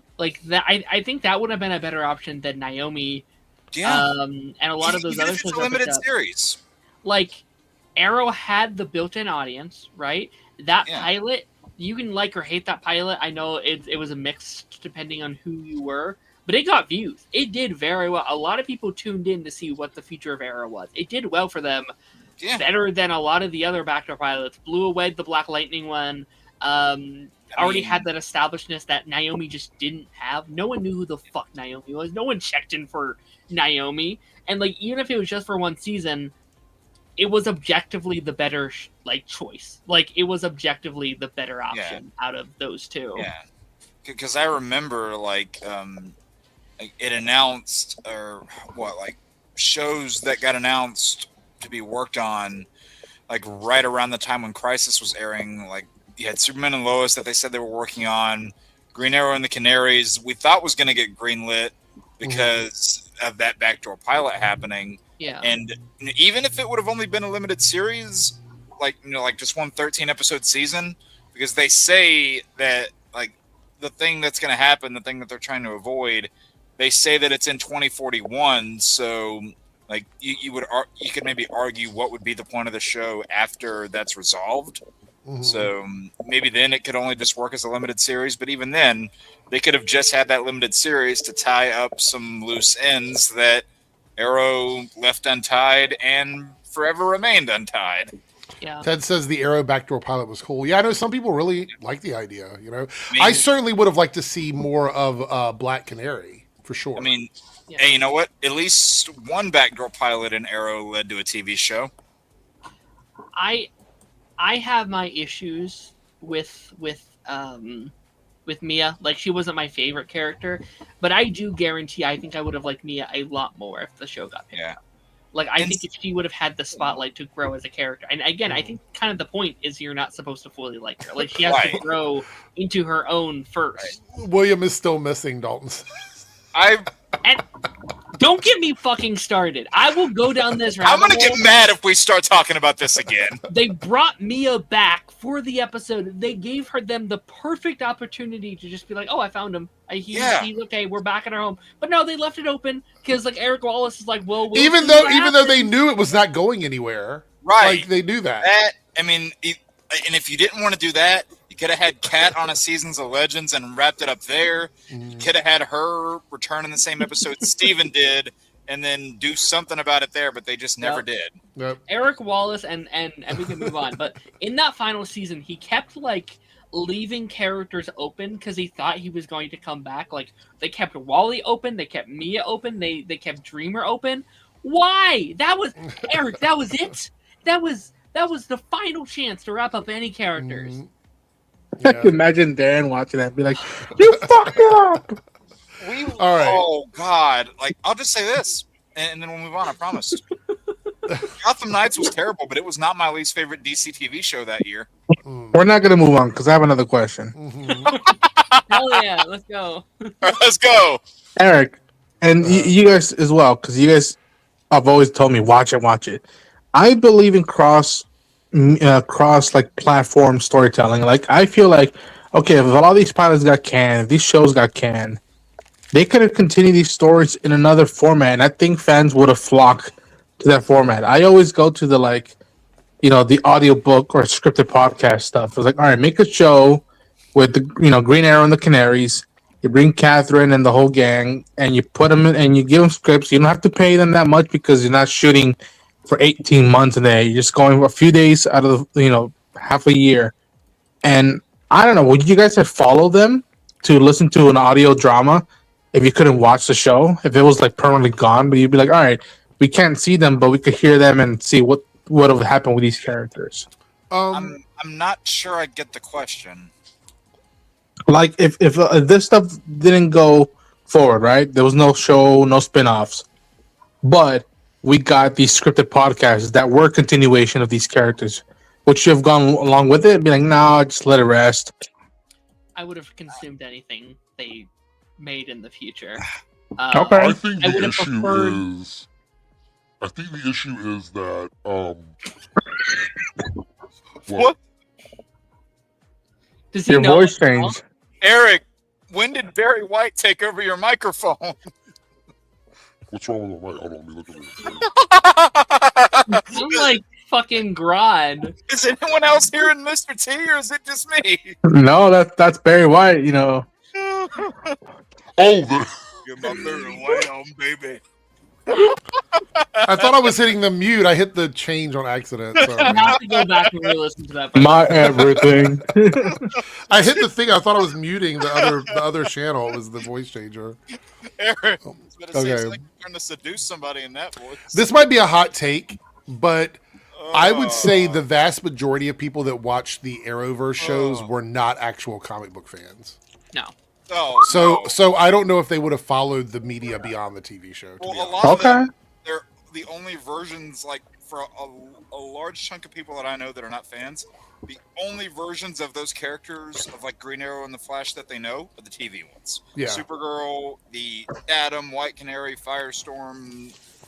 Hell, some people, that's the only Superman they watch is the one. I would say there are people out there who actively only know about superheroes through the Arrowverse. Mm-hmm. Yeah. That's I fast. mean, it's what got me like really into comic, or I guess not comic books, but like the like comic book genre, if you will. Like, I was raised on stuff like Justice League and you know, like Earth's Mightiest Heroes, but like this is what got me into the genre. Like, I watched the MCU because of the Arrowverse, because I just wanted more superhero content, and and you had a connected verse. and so many characters. Like, I got into Flash and Green Arrow and Supergirl and Captain Cold. Like these characters that I bet many people never would have been introduced to. Characters that had never been put to screen ever was put to screen because of these shows, and I think that alone should be a testament to their legacy. Like, even if they weren't the best, like, they taught characters who fucking, like, Max Mercury is.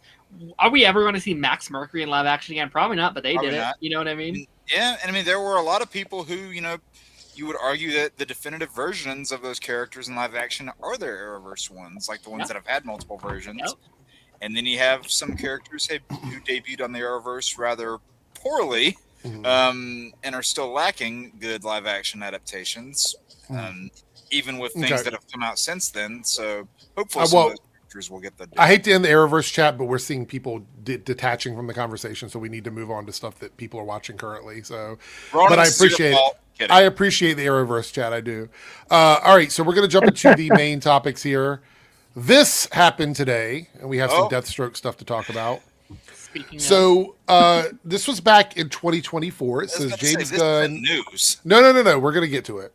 So back in 2024, James Gunn told Joe Manganiello, to move on from playing Deathstroke again. Let it go. Now this was in February of 2024. Now the reason why I'm even bringing this up, and the reason why we're talking about it, is this was posted on Instagram from Joe. And it says, "You better not be wasting my time." Oh my fucking god! And it's the 2-year anniversary for when that article dropped. Mm-hmm. So a lot of people are saying this means Deathstroke is coming to the DCU. Insert the X-Files team. Now, I think I know what this means. Did we just both start whistling that? Sorry. Yes. I think this is confirmation that James Gunn's DCU is officially dead. They are no longer moving forward.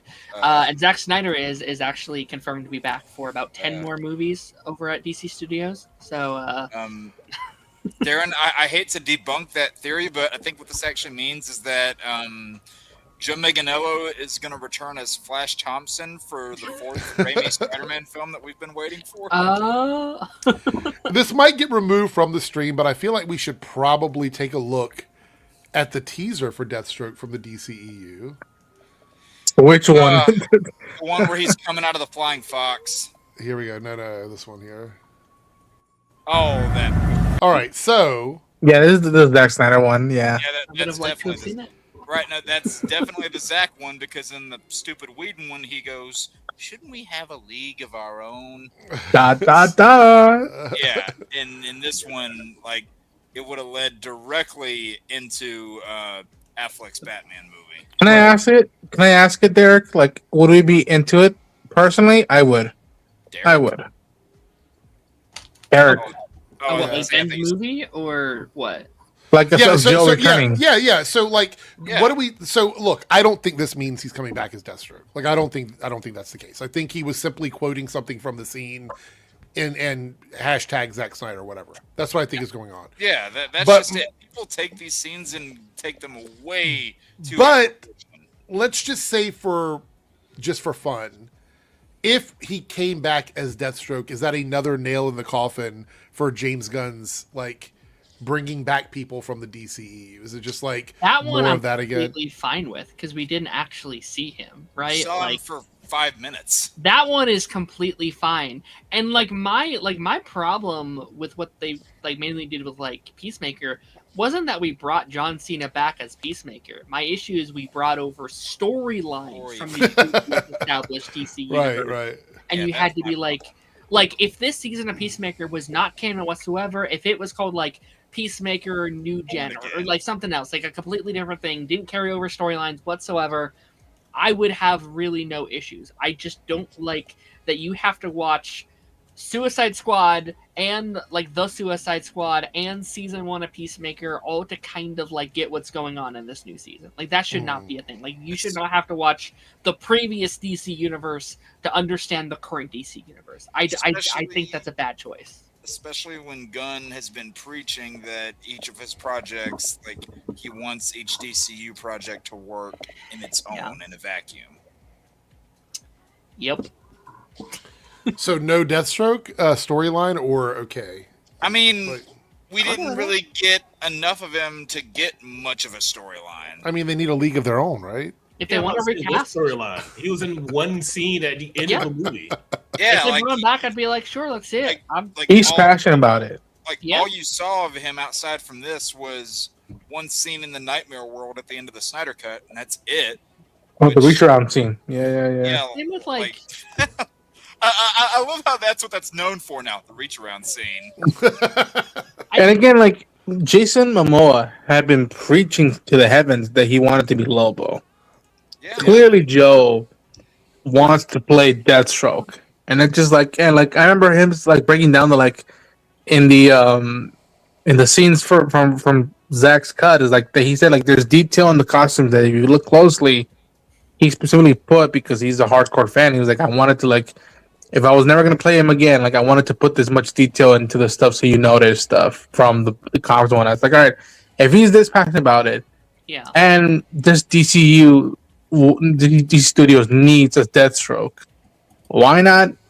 Why not pick him up? Why not bring him in and whatnot? Like again, a lot of the zealots of the Snyder cult, they might get the panic in a bunch, but that's the hard reality. Like, you know what? Yeah. Things move on, things change. It's not gonna always be the same, and that goes for every franchise we all love and care about. I think they've already done the more complicated version of this, and that's bringing back Waller. Like Waller has appeared across many movies, have had these mini storylines, and she's come back, and I'm okay with that one as well because that's a character that you can kind of like just place back in without having to know any previous thing. Just know, oh yeah, she's Amanda Waller. She's doing some fucked up shit again, and it doesn't. I don't think it really, outside of maybe what the show does. I don't know. Like I know they're doing like a whole, if the show's even still happening, like a whole like court storyline and her on trial, whatever. I'd prefer you didn't do that, but just on a basis, I was okay with Amanda Waller like reprising her role. And this is even like a lesser version of that. So, if he wants to. And you know what? He could do his own movie if he wanted, because there's always been the talks of he had like ideas for film, and like that could be a Elseworld story. Just focus on Deathstroke and just call him Deathstroke the Terminator. Sure. And go full on like it doesn't assassin. even have to be DCU canon. Yeah, just do like a little Elseworld on its own. No, like it's not DCEU or DCU. It's just kind of like the Joker. Kind of what they did with the Joker. Yeah, hopefully better though. Hopefully way better. But no, there's that supposed Deathstroke Bane movie. That's what I have Fetman here call that out. Yeah. So like maybe they could retool a few things together and make something out of that. Did anyone see the DC animated movie regarding Deathstroke? Oh yeah, the one with Michael Chiklis. Yeah. Oh yeah. Was that CWC? What is that one? I think so. Like Knights and something. Yeah. Yeah, I liked it. Knights and Dragons. Ted 2 of 25 with the $2 super chat says Arkham Origins got me into Deathstroke. That was the one made my first impression on, because I think that was that was the case for that sequence that was from Tim Miller, right? The whole fight sequence where it's like one shot. Oh yeah. That's what I was like. Ooh, that's Deathstroke. All right, I'm intrigued. Oh, the one. Are you talking about the cinematic sequence where yes, it's like them in the freight yard, and then you see Deadshot looking at them? Yeah. Fun fact. Sorry, I just had to talk about this because I did go over this in one of my secrets videos. If you go to the exact spot on the Arkham Origins map, you can find the spot where Deadshot was overlooking Batman and Deathstroke in that CGI trailer. So, fun fact for you there. Short car said I'd rather get Manu Bennett back. It's my personal favorite Deathstroke that we've gotten. I mean, Not just saying that Obviously, because I met yeah, him. but Who I played? mean, I actually don't know if I agree. Like, he's Okay. my favorite Deathstroke easily, but like, I probably would prefer someone that just hasn't done it yet, or like you can have a fresh take on the character. Like, you're not beating what you did in Arrow season 2. Like, I Right. think whatever you did That's in just that too good. a movie. I mean, it was a character that was built up for 2 entire seasons. Right. You know who people liked also was the Yeah. guy from Titans. Asai Morales was Yeah. probably, Yeah, Ron Perlman. he was probably the best part of that show. That Yeah. show was Casting pretty was good. shit, but Asai Morales was good as Titans, but I just could not buy his beef with Dick Grayson in that show. I didn't like. I thought his suit was cool. I thought the actor was cool. I did not like his version of the character though. I couldn't. Anthony here, member for 65 months. Thank you, Anthony. Says if James is smart, the DCU Flash should be a TV show. Do we agree with that? I would even go a step further and say an animated TV show. Because I think Flash's true visual potential lies in animation. I'd go animated movie potentially. I saw you saw. hesitate there with that. Yeah, I don't know. It's tough to do. But I just saw. I just talked about this on my stream. Has anyone watched Goat yet? No, I haven't seen it yet. There is a scene. Watch Goat. Mhm. But for the main reason, it's a good movie besides this. But there is a scene in that movie where I got done watching that scene and I said, I need an animated Flash movie. There is a scene where a character runs where I'm like, I need, because like that's a movie that's in the like Spider-Verse, like Ninja Turtles kind of art style. I was like, if I could get Spider-Verse but Flash, I'd lose my mind because it looks so good in that style. I would kill for something of What that do you style. think I've been about a saying that Spider-Verse or Flashverse movie made by the people that made Spider-Verse? Yeah, I've been saying that they should do a Flash animated show with the animation style from Arcane. That'd be kind of interesting. For anybody All right. who watches Arcane. So, what is Omega eating? I don't know. He's off camera now, so I have no idea what it is. I just made some hot dogs. I got some vanilla. He warmed them, LOL, Kidding. and stood on business. There we go. Oh, what? Shout out Slade to in that Joe. scene? Yeah. All right, so we're going to get into our final topic of the stream, and then we're going to be doing our game before we wrap up. The game. So this one is kind of controversial. That's why I saved it for the last one. Boy.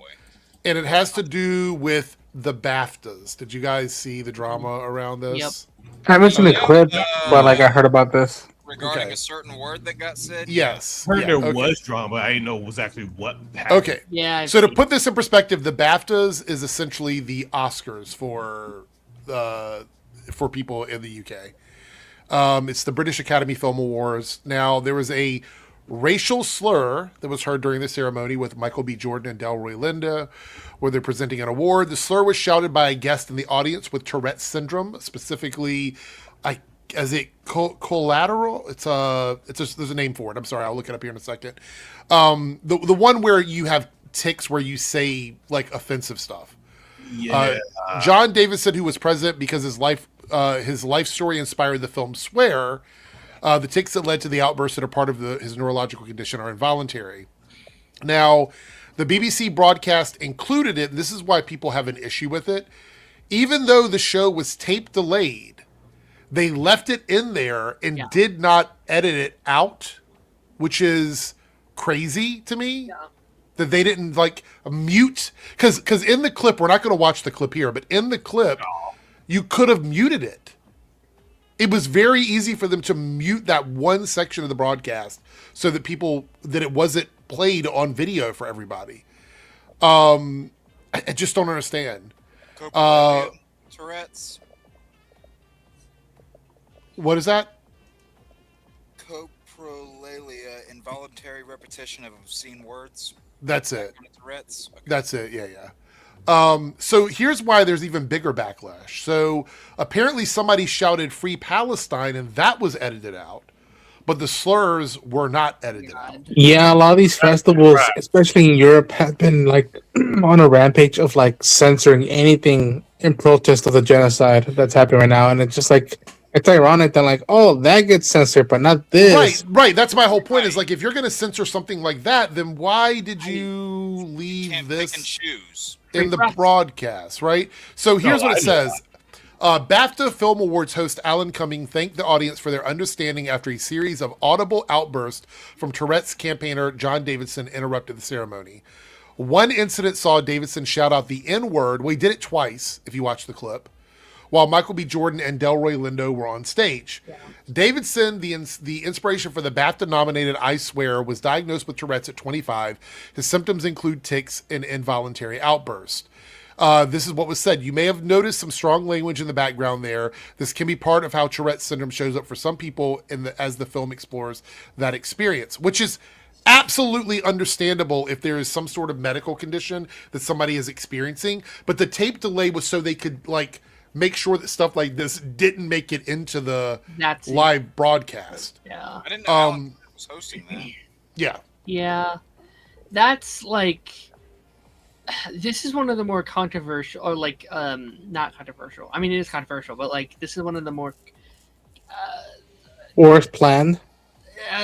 Like weird versions of this I think could have happened, because we're like 9 times out of 10 something like this happens is like, okay, it's very black and white, okay, that's terrible, that's wrong. Right. But under this scenario it is like, okay, there's a lot more nuances. We're actually going to watch a clip from a woman who has it, and she's going to explain the situation, I think, a lot better than I could. Yeah. Explain this situation? Well, explain what this... Because the problem is that people believe that this person did it because they are racist. And it's not really my position to defend or not defend this, because I don't know enough about this medical. Yeah, but I don't know. It's like in terms of the medical situation, I can't really speak on that. I can't really speak on that either. But I used to watch Sweet Anita, which is this streamer on Twitch. She has Tourette syndrome, and if you watch her stream for any period of time, if you've seen her stream for any period of time, you'll get what's going on. Yeah, I can't really speak on that because I don't have that condition or anything. Okay, but speak on the incident. Speak on the incident and like how you feel that it wasn't edited out and the whole scenario. Yeah, the part that it wasn't edited out. Yeah, that's the producers are either incompetent, stupid, or racist. Spineless. And I would hope they would inform the presenters that like. Oh, it's funny that you mentioned that. They did. Because they did not. Delroy Lindo says him and Michael B. Jordan did what we had to do to continue presenting at the BAFTAs after John Davidson shouted the N-word in an involuntary tic. He says he wishes someone from BAFTA spoke to us afterwards because they were not told beforehand. That's either pure racism or incompetence. Either way. If the way the person just had to set it out, it's like, oh, I would be mad. It's like, hey, wait, what did they say? Oh, they had Tourette's. Yeah. Okay, my bad. I'm gonna go pure racism and incompetence. The fact that you didn't talk to them, like I think the fact that no one went to them and be like, "This is unfortunate. I'm so sorry this happened." Whatever. I also think to go back to like Alan Cummings' thing, and I don't think it's Alan Cummings. I think they gave him a piece of paper what to say on stage. Yeah. I'm not saying what he said. I'm not blaming him on this. Whatever. I'm also not a huge fan of the wording of his apology on stage or whatever, because his wording of like whoever it may have offended. I'm like, I think this it should have offended everybody, to be honest. Yeah, I mean, it's like almost as though this was neglected and left alone so it could blow up. Okay, so we're going to watch a clip here. In this clip, there's a tiny segment from the award ceremony in the clip, so I just want to warn everybody that very briefly they're going to show what happened, and I do apologize, but it's in this clip. But this is a person who is it's a woman of color, not sure, I would say Black American, but I don't know where she is in the world. But she talks about it because she does have Tourette. She has the exact same condition that John has, and she's going to explain it here. I think this is important because I can't really talk on the condition, and she can. And so let's hear what she has to say. Okay. Ignore how I look right now. Critical attention. I am not feeling too great. However, there is something I have been asked to talk about. Part of movie making. And that is going to be the BAFTA situation. I have been seeing a bunch of outrage about it, people saying, oh, well, why would that even be in his vocabulary? He did that on purpose and all of this stuff, and that racism is to excuse. A very sad day for the Tourette syndrome community, especially for the ones that have coprolalia, because when you come online and you see thousands of people hating on your condition, specifically coprolalia, because that's something that is already very embarrassing for all of us. Not going to say that people can't be offended by the fact that somebody said the N-word as a tick. I do want to say it's important that she does make the distinction here that people can still be offended by this. Because I think one of the things is that people would believe that when someone has a medical condition like this, that it just excuses it completely. And I think she's being very good about laying out, sort of how this all works in this scenario, which I thought was very interesting. And this should also act as like an eye opener for people who don't have that condition. It gives them a look into it. Yes, yeah.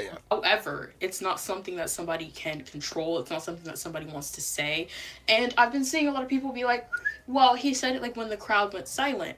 That is most likely when a tick is going to happen when you're in public, when you're in complete silence, or when you're trying not to say or do something. We must understand what coprolalia is.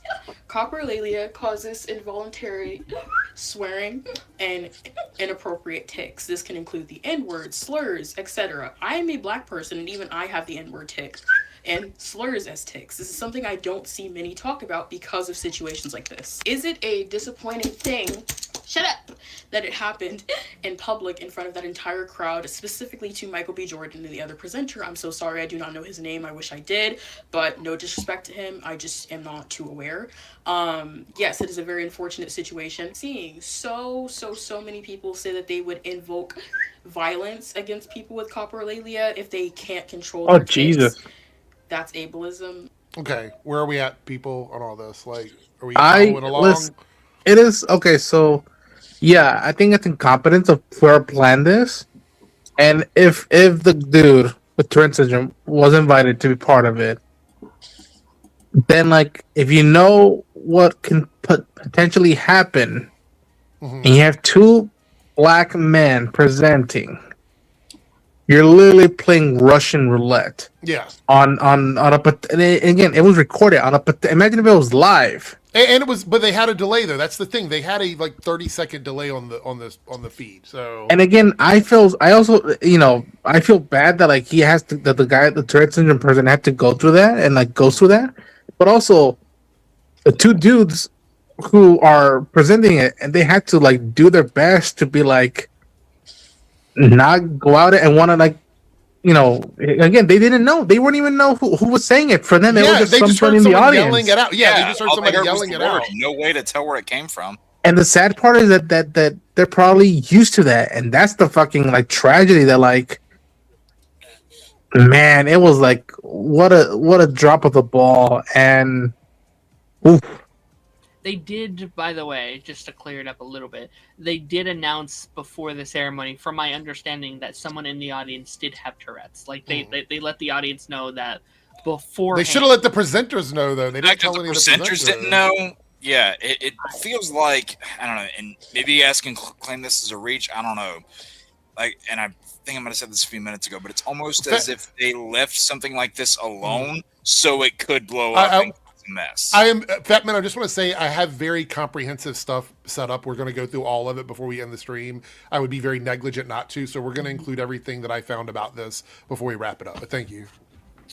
And also, like, if they did warn the audience that there was someone in the audience with Tourette syndrome, I'm also, and I'm not trying to be cynicism, but like I'm also scared that like that would have led someone in the audience who was an actual asshole to do something similar to that, and then they'd be like, "Oh no, that was the person who had Tourette syndrome." And it's just like, and then play it off, yeah. Yeah. Well, I want to say this. So, look, I don't think we're overanalyzing. I'm actually I'm doing as much as I can to educate everybody on this condition, as well as looking at it from a realistic standpoint, which is Yeah. the person can still be included, but they should have edited out the slur. I think that's a very important distinction here. Yeah, This all, is of my yeah. comments, all of my comments aren't faulting the person who said the word with that condition. No. Yeah. Grace Randolph has been like, he should have been shipped out of there. He shouldn't have even been allowed. Like, this is not a radical solution. Like I'm saying, they had it on a delay. They should have just edited the slurs out of the delay, because now that video exists for people to mock forever on the Says internet. the woman who's been making subtle, not so subtle racist comments for who knows how long now.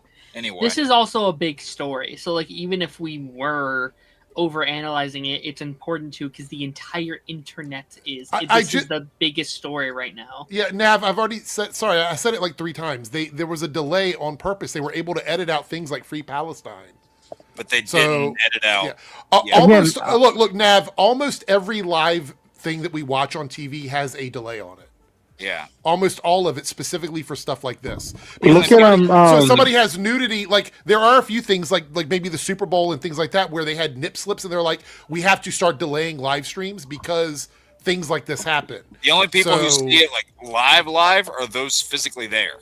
the slap. Remember, like when I was Slap, watching that, like that was censored, and it wasn't until like Australia TV that I'm like, oh wow, I actually heard what was actually said. And again, I don't think I'm over analyzing stuff. Yes. It's just, and again, I'm not, I'm not going out and protesting right now. I'm just saying, like, man, the production dropped the ball right here. That's what, like, even though Superior they Nav, knew. this is the correct blame. This is where the blame lies, on the people that were producing this stream as it went out. That's what I'm saying. It's not on the guy with Tourette's. It's not on the presenters. It's not even on Alan Cumming. It is on the producers of the show who did not edit this out. Because if something were to happen, say for example, you are at a you're at a concert, and something awful happens, somebody gets hurt, and it's graphic or whatever. If that concert is being broadcast live, you can't predict that happening. So then that burden falls on the shoulders of the producers to make sure that doesn't go out, because you don't want that stuff on video for people to have online to utilize down the road. They could have edited the slur out. Yep. Yeah, I feel so bad, and I give props to Michael B. Jordan and Delroy Lindo, because if I was up there and I heard something like wetback or anything like that, oof, not on. Yeah, I was muted this entire time trying. I was wondering why you hadn't said anything. I'm like, Omega's being quiet. What do you? Yeah, I was say? trying to say something, but y'all just kept talking. I was like, "What the Sorry. hell?" Oh, my bad. I was muted this entire Sorry. I was muted. Man, we're all having audio problems today. What the hell? No, but basically, I was saying all that what could have solved a lot of this issue was like, hey, look, we had someone in the audience that had Tourette syndrome, so if you hear something off the wall or crazy like that, just let it go down. Tourette's, it's fine. Right. That would have been it. They would have been. He would have said he would have had his tick. They would have heard it. They would have just brushed it off instead of having it blow up like this. And also on the producers, the editors, and everyone else backstage that's in charge of that type of thing. That, like I said before, it's either incompetence, stupidity, or just pure racing, or a combination of the three, Or all of the above. Yeah. Yeah. So let's let her video finish, and then I'm going to read his statement, and then we'll wrap this up, because I think that's everything we have right now. The fucked up thing that this happens, yes, but it's something that we can't control. Aggression in the brain being triggered. Shut up. And ultimately causing inappropriate tics. Michael B. Jordan and the other presenter have the right to be upset, especially if they were not aware. However, we need to understand and educate ourselves. And on my videos, I constantly see people saying, oh my god, it's so funny. If I had cursing tics, I would be laughing all the time. But when people actually have cursing tics, then it's offensive and they're a bad person and this and that, the third. We need to do better. We need to educate ourselves better. This is not me saying that people don't have the right to be offended. However, you can't be offended when a disabled person is disabled. I might make a part 2 to this. There's a lot that I need to say, but... There is a part 2, but it's a bit more comprehensive. We're just going to leave it like that. What are your thoughts? Can I just point something out? Yeah. You notice how, like, throughout her video that she just did, all of her tics right there were varied. None of them were the same. They were different things. Yeah. They came in different forms. So it's not just as simple as saying, oh, this must have been an underlying thought in someone's brain, and that's why that's the way the tic came out. Because, like, I do know somebody that has Tourette's, and that's not how it works. Sorry, go. No, No, I'm saying my expertise Now, my expertise in all this is just watching a lot of Sweet Anita streams. She really like explains like why she has the takes, how they happen, and all that. And it's like it's not. It's just sometimes it's like even when it's the most inappropriate thing to say, that's what comes out. Yeah, it's completely involuntary. Like way back in high school, I had a classmate I was in band with that had Tourette's, and they said some off the wall things before, like some of which like was things that they were fully conscious of saying, but sometimes they had a tick every once in a while. And at first, like we would hear it and we would go, "What did you just say?" Because it was either completely off or sometimes, and it was sometimes a little bit offensive, but we didn't fault them for it. And if they were in a bad situation, because your masses, your general public, they're not going to be accommodating to that kind of thing. So we always kind of had to look out for that person. Yeah, and I hope that this, obviously an awful situation that happened. I'm not trying to justify it whatsoever. But if there was a positive to take away from any of it, I do hope this situation can help educate people, because I used to know someone with Tourette's as well, but I'm no expert. No one here seems to be an expert in it, and it seems like there's a lot of people having to do research on this topic to talk about it on social media and for people to look into it. Well, some people aren't doing any research. That's the problem. Some people are doing zero research. They're just making us they're idiots. Yeah. Pretending So to be let's read his response here, and then we will wrap it up here. So this is John, the gentleman who was was there for I guess the movie that was based on his life and his situation. He says here, I appreciate the announcement into the auditorium in advance of recording, warning everyone that my takes are involuntary, are not a reflection of my personal beliefs. I was heartened by the round of applause that followed this announcement and felt welcomed and understood in an environment that would normally be impossible for me. In addition to the announcement by Alan Cumming, the BBC, and BAFTA, I can only add that I am and always have been deeply mortified if anyone considers my involuntary takes to be intentional or to carry any meaning. I've spent my life trying to support and empower the Tourette's community and to teach empathy, kindness, and understanding from others, and I will continue to do so. I choose to leave the auditorium early, I choose to leave the auditorium in the ceremony, and I was aware of my distress my tics were causing. So this happened. He decided to leave after it happened. He wanted to spread awareness about Tourette's to everyone that was present. Apparently, they did make an announcement, but this was to the auditorium, not to the presenters, I guess. So they didn't know anything about it. My other issue is that I think some people are saying he doesn't seem remorseful. I think he's in a weird spot. Let me explain why I think he's in a weird spot.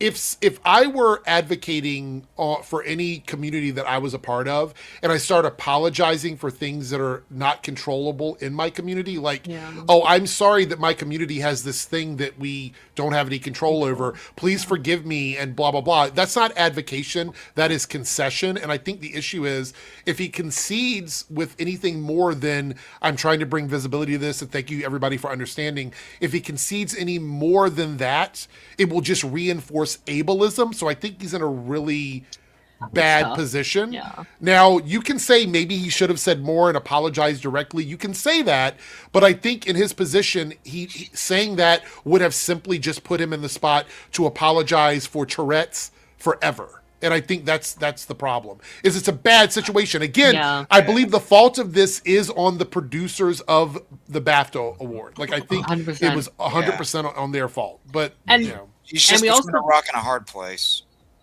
We also don't know he didn't apologize to them directly, right? Yeah, this was a public statement. Yeah.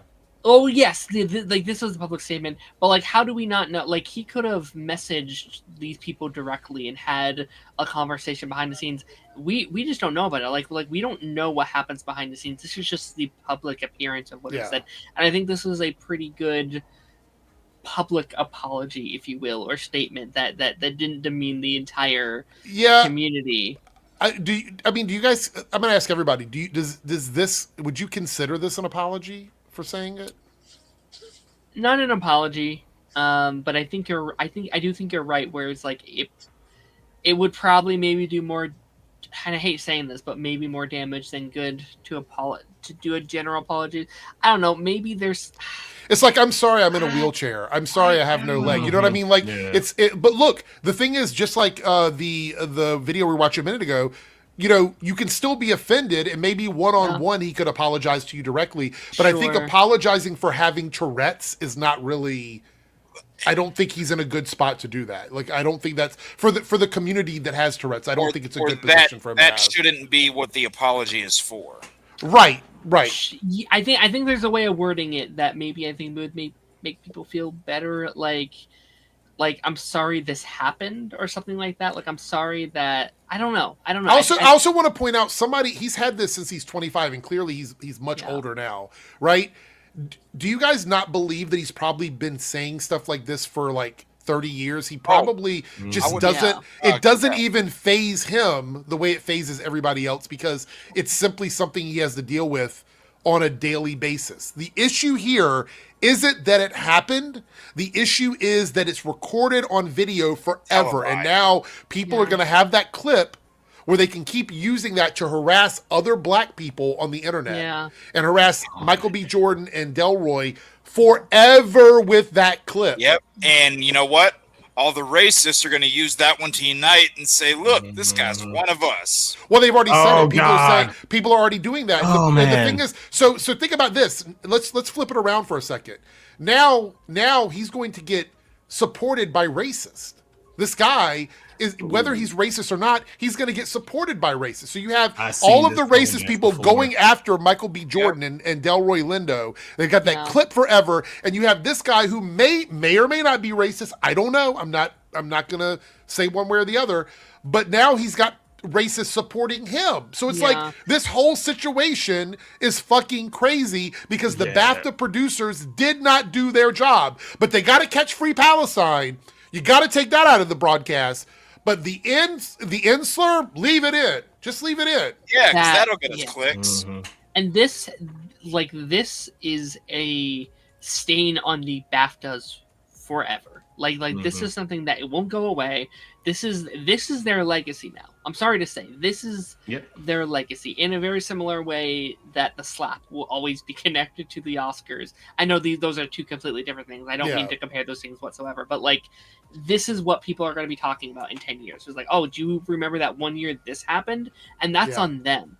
That is on most them. people I know when I mentioned this don't even know what BAFTA was. I was like, did you hear about what happened in BAFTA? What's BAFTA? And I had to explain to them like it's basically the Oscars for the UK.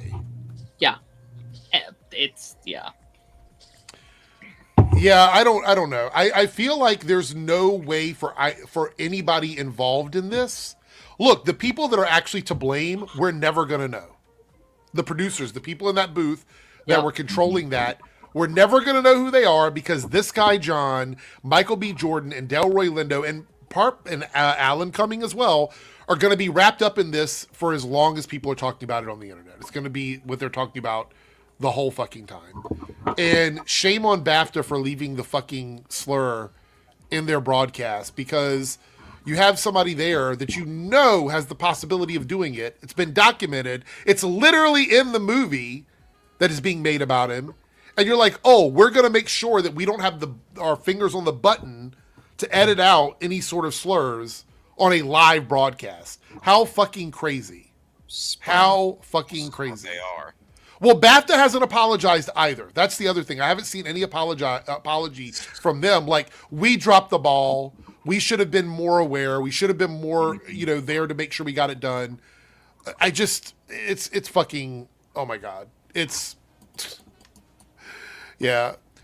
I'm not going to start passing out forgiveness for anybody on this, because when you are, let me put it this way. We're in a situation where they have now created something that is going to follow these people around for the rest of their lives.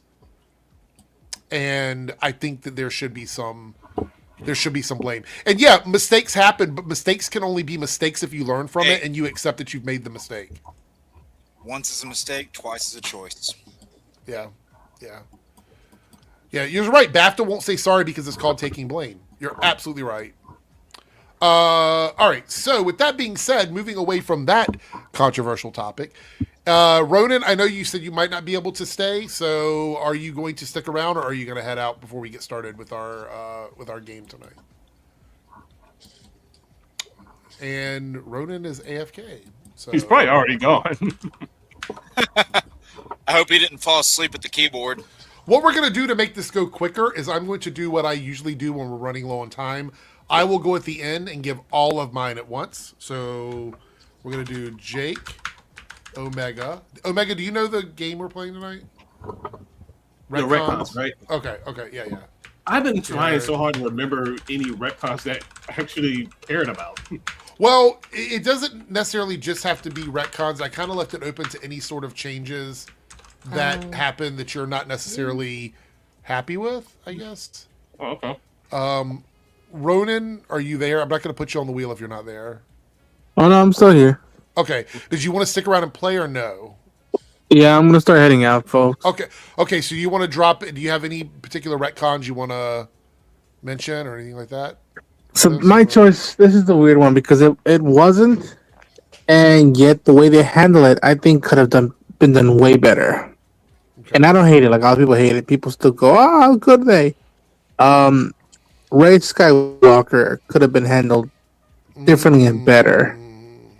I've always said that, like, if they stuck with the whole thing of, Luke Skywalker, the Last Jedi title, even though he's not the Last Jedi, do this.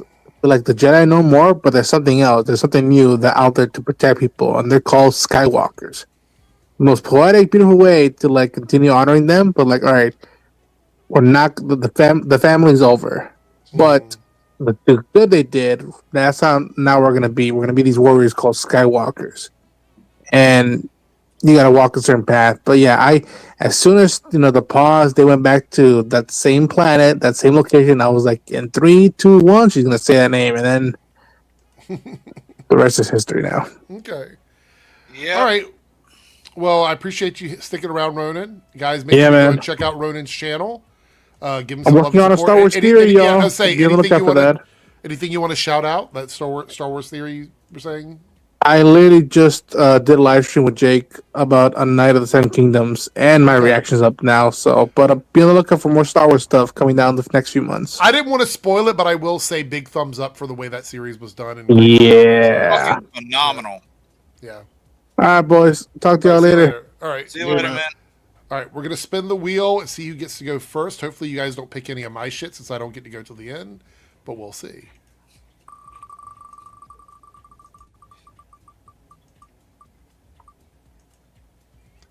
Jake is up first.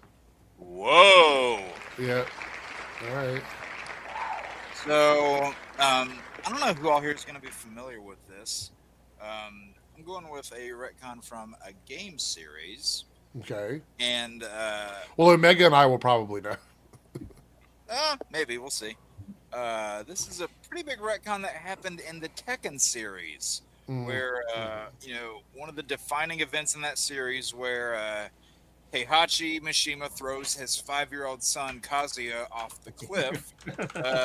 Originally, that was stated as, wanting to see if he had the power to, live up to the Mishima name or not. Well, fast forward all the way to Tekken 7, and then you have Heihachi say, oh, yeah, I threw him off the cliff to see whether or not he had the devil gene.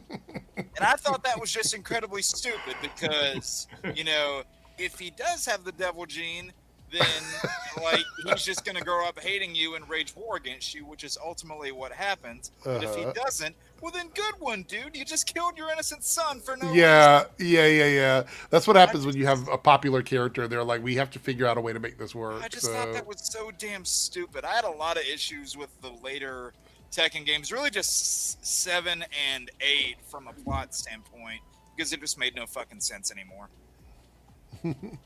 All right, here we go. That's my first one.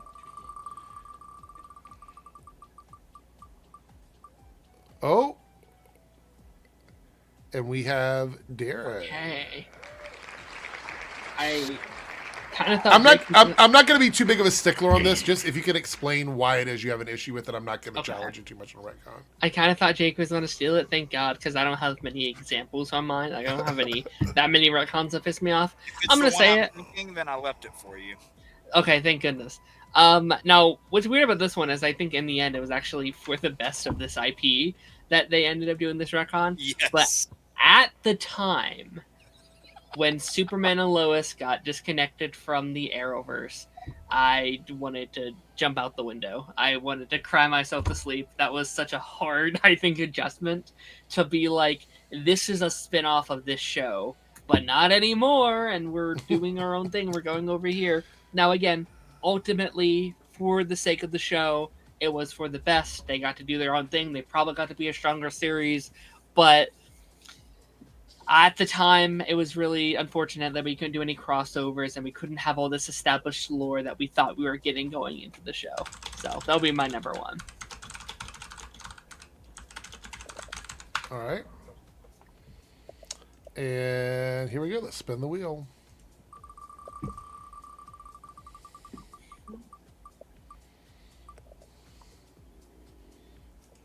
Oh, Darren, there you go. 2 in a row. All right. What else I've written down here? You know what? I'm just gonna do like a general one.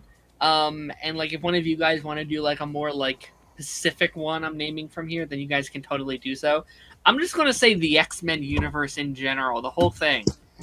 Again, Omega, you can choose a like specific scene from it because I'm not choosing one in particular. I just remember like every movie being like, wait, didn't they do that in the last one? And then these movies, and it was like, wait, that doesn't make sense. Why does this character have their powers? How is this character back? Wait, what? Didn't this happen here? I love Days of Future Past, but that ending really doesn't make any sense, and how everything loops in doesn't make much sense. So just the whole universe, the whole thing, the whole gosh damn thing makes no sense. Even if I enjoy some of those movies sometimes. Okay. Here we go. Let's just do all mine now. Oh. Almost. Sorry, Omega. All right, go ahead. Well, to piggyback off of what he just said. Let's do it again. Yeah. Because that was like my number one. It was the entirety of the Fox X-Men universe. So is that? But I'll elaborate. The whole, especially with Days of Future Past, because after they say, oh, they're going to reboot everything, is it going to be correct? No, it's even more wrong. Yep. And the Deadpool movies are the ones that got it even close. Yeah, the Deadpool movies, who's not even full-blooded X-Men, they're the only ones who got any of the mutants right. Like, God, like, and it's funny who's bright-eyed? Go ahead. Deadpool is the one that plays fast and loose with the continuity the most. It's known for it, and it still made the most sense. It's like, whose bright idea was it to, one, make Juggernaut a freaking, like, a mutant? He's not a mutant. His powers are magical. And two, why is he not Xavier's half brother, or at least or stepbrother, or at least somewhat related to Xavier? He knew nothing of Xavier.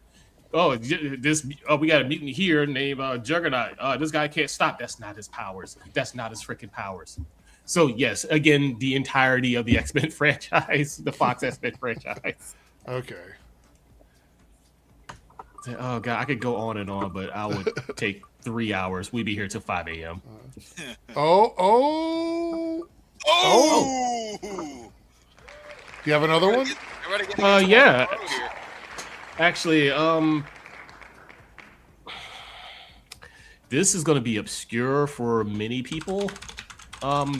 Okay, there's an old Master System game called Phantasy Star, which the second and third and fourth iterations were in the Genesis, but the Phantasy Star 4 came out in 93, it's either 93 or 94. Can't remember exactly when. I got it for my 13th birthday. You can do the math. I don't care. Anyway, fast forward to 2000. They're having another Phantasy Star game come out. Okay, cool. Phantasy Star Online. Oh, it's all going to be online. Sweet. It has absolutely nothing to do with the original 4 games. But it was such a good game, I didn't care. So it's like, okay, it has nothing to do with the originals, but it's still a really good freaking game. All right, fine. Oh, they're making another fast forward like to 2000 and fast forward to like 2005. Oh, cool. Phantasy Star Universe coming out. It still has absolutely nothing to do with the original or Phantasy Star Online. It's its own thing. Okay, great. Yeah, we're not getting this. We're not getting Phantasy Star 5, are we? Even though they had plans for Phantasy Star 5. Okay, cool.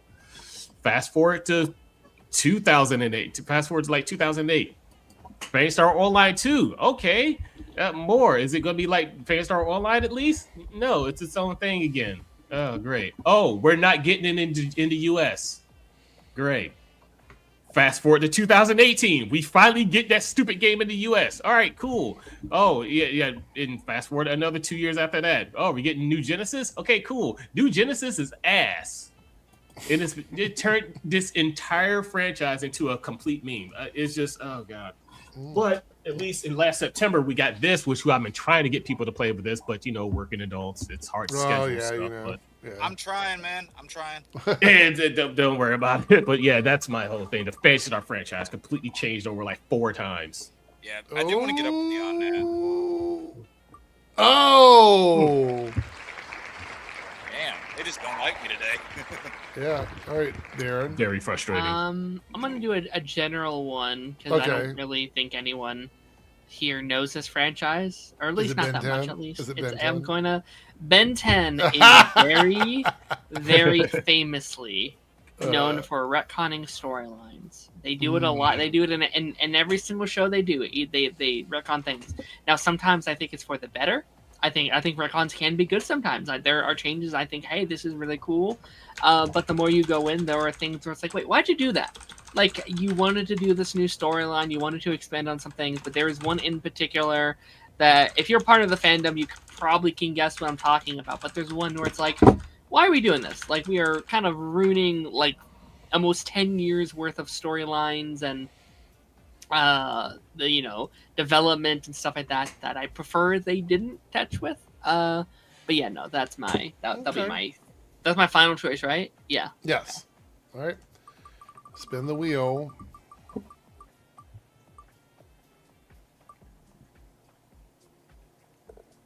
All right, Jake, you're up next. So far, nobody's picked any of mine, which I'm kind of shocked. Mine is going into the comic side of things. Okay. And this one was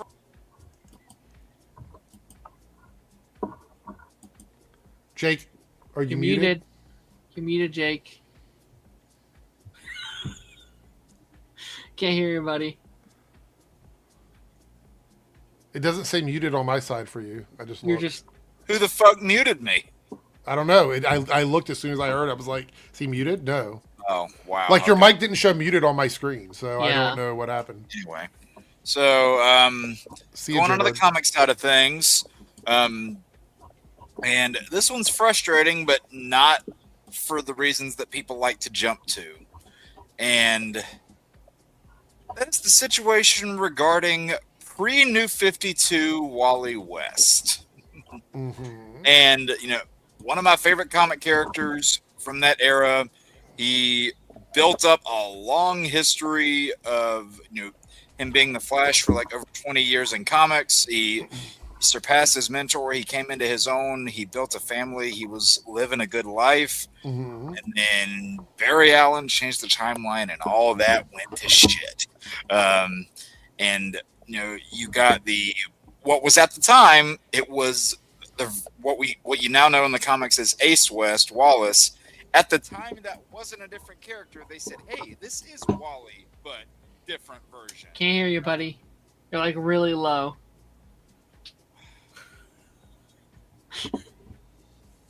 What the fuck? It literally just jumped down. Like, it wasn't gradual. It was like normal to low. But yeah, like Wally was a family man back in the day. He surpassed his mentor. He was a well-established Flash for a lot of years. But then New 52 got rid of it. As soon as Barry Allen changed the timeline, it all fell apart.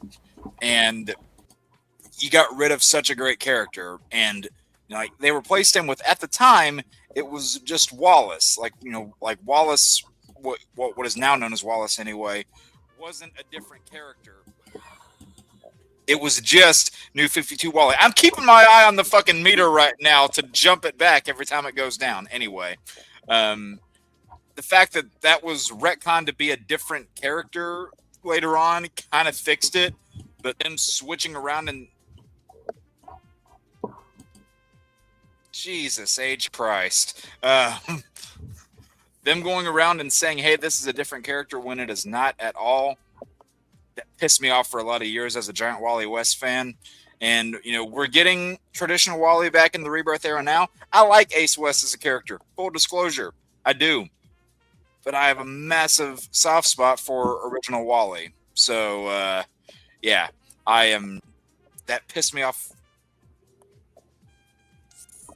Pissed me off for a lot of years, but we're kind of getting back there now. I'm going to win, StreamYard. I'm going to win. I didn't hear anything just then. I didn't hear any issue. Was it doing it again? No, it wasn't doing it again. I literally have my thing pulled up right now. Like, I have my settings page pulled up in front of me right now, and I'm going to keep it there because I keep seeing the fucking thing. No, go down. but you're like saying fuck StreamYard. I'm not hearing I didn't hear it drop down or anything like that. What's happening is I have my settings in front of me right now to watch the mic. Oh, go okay. down. So it can't happen again, is what you're saying. So I'll see it go down before I try to talk. Wait, so you physically see it go down? Yes. That's crazy. Okay. Because whenever I would go in there before, I would just see it down. Now I've been seeing it go down. Fuck you, StreamYard. Well, Omega, it is your third and final choice here. And that means, Jake, you get the last one. Wait, Omega's muted now. That was I had to put the button. No, I hit the button on here. That wasn't.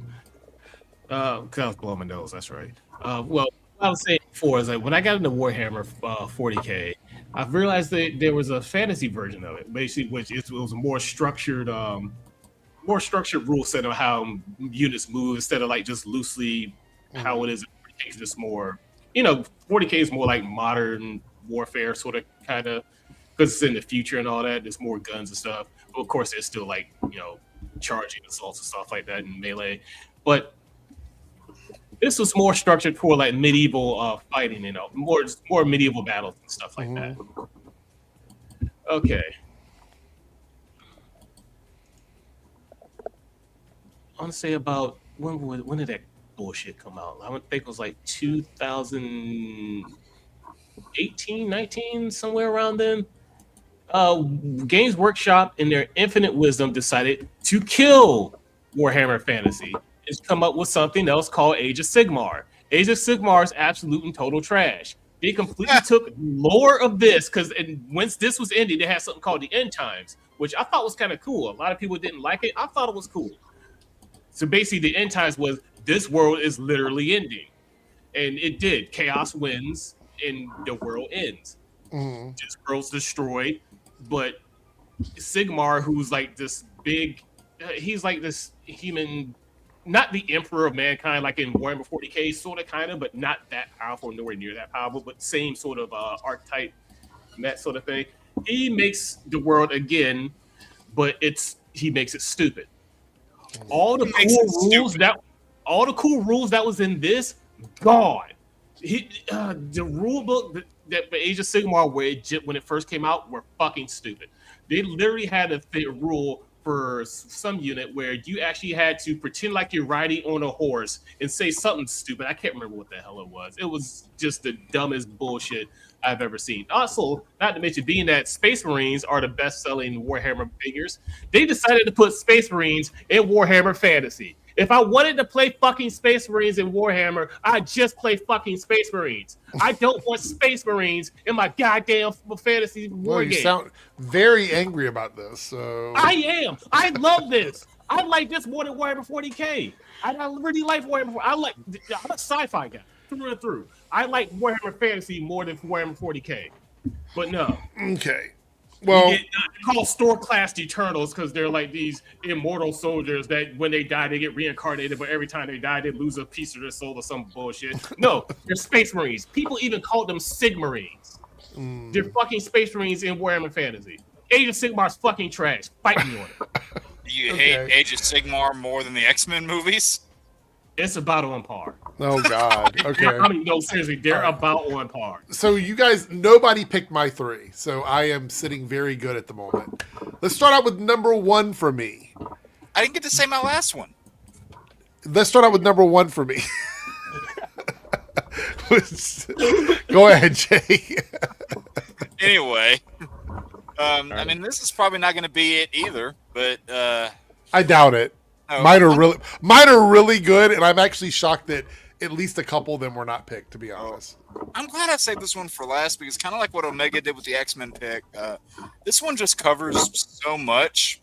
And I'm going to make sure my fucking audio thing is up here so it doesn't get the better of me again. And that is fucking everything that happened Everywhere with all at Heroes. once. Everything that happened with Heroes. Oh. Like, hot fuck. Holy shit. Like, I love season 1 of that show, but the more and more that show went on, like, they just continued to use these lazy-ass fucking writing excuses to avoid any and all consequences. Like, there was a constant reset button. Constant characters were just getting, mismanaged and reworked. For anybody who knows that franchise, you would know of a thing called the Save the Cheerleader trap. I don't even want to fucking Save get the into cheerleader, it. save the world. So fucking stupid. The whole power creep.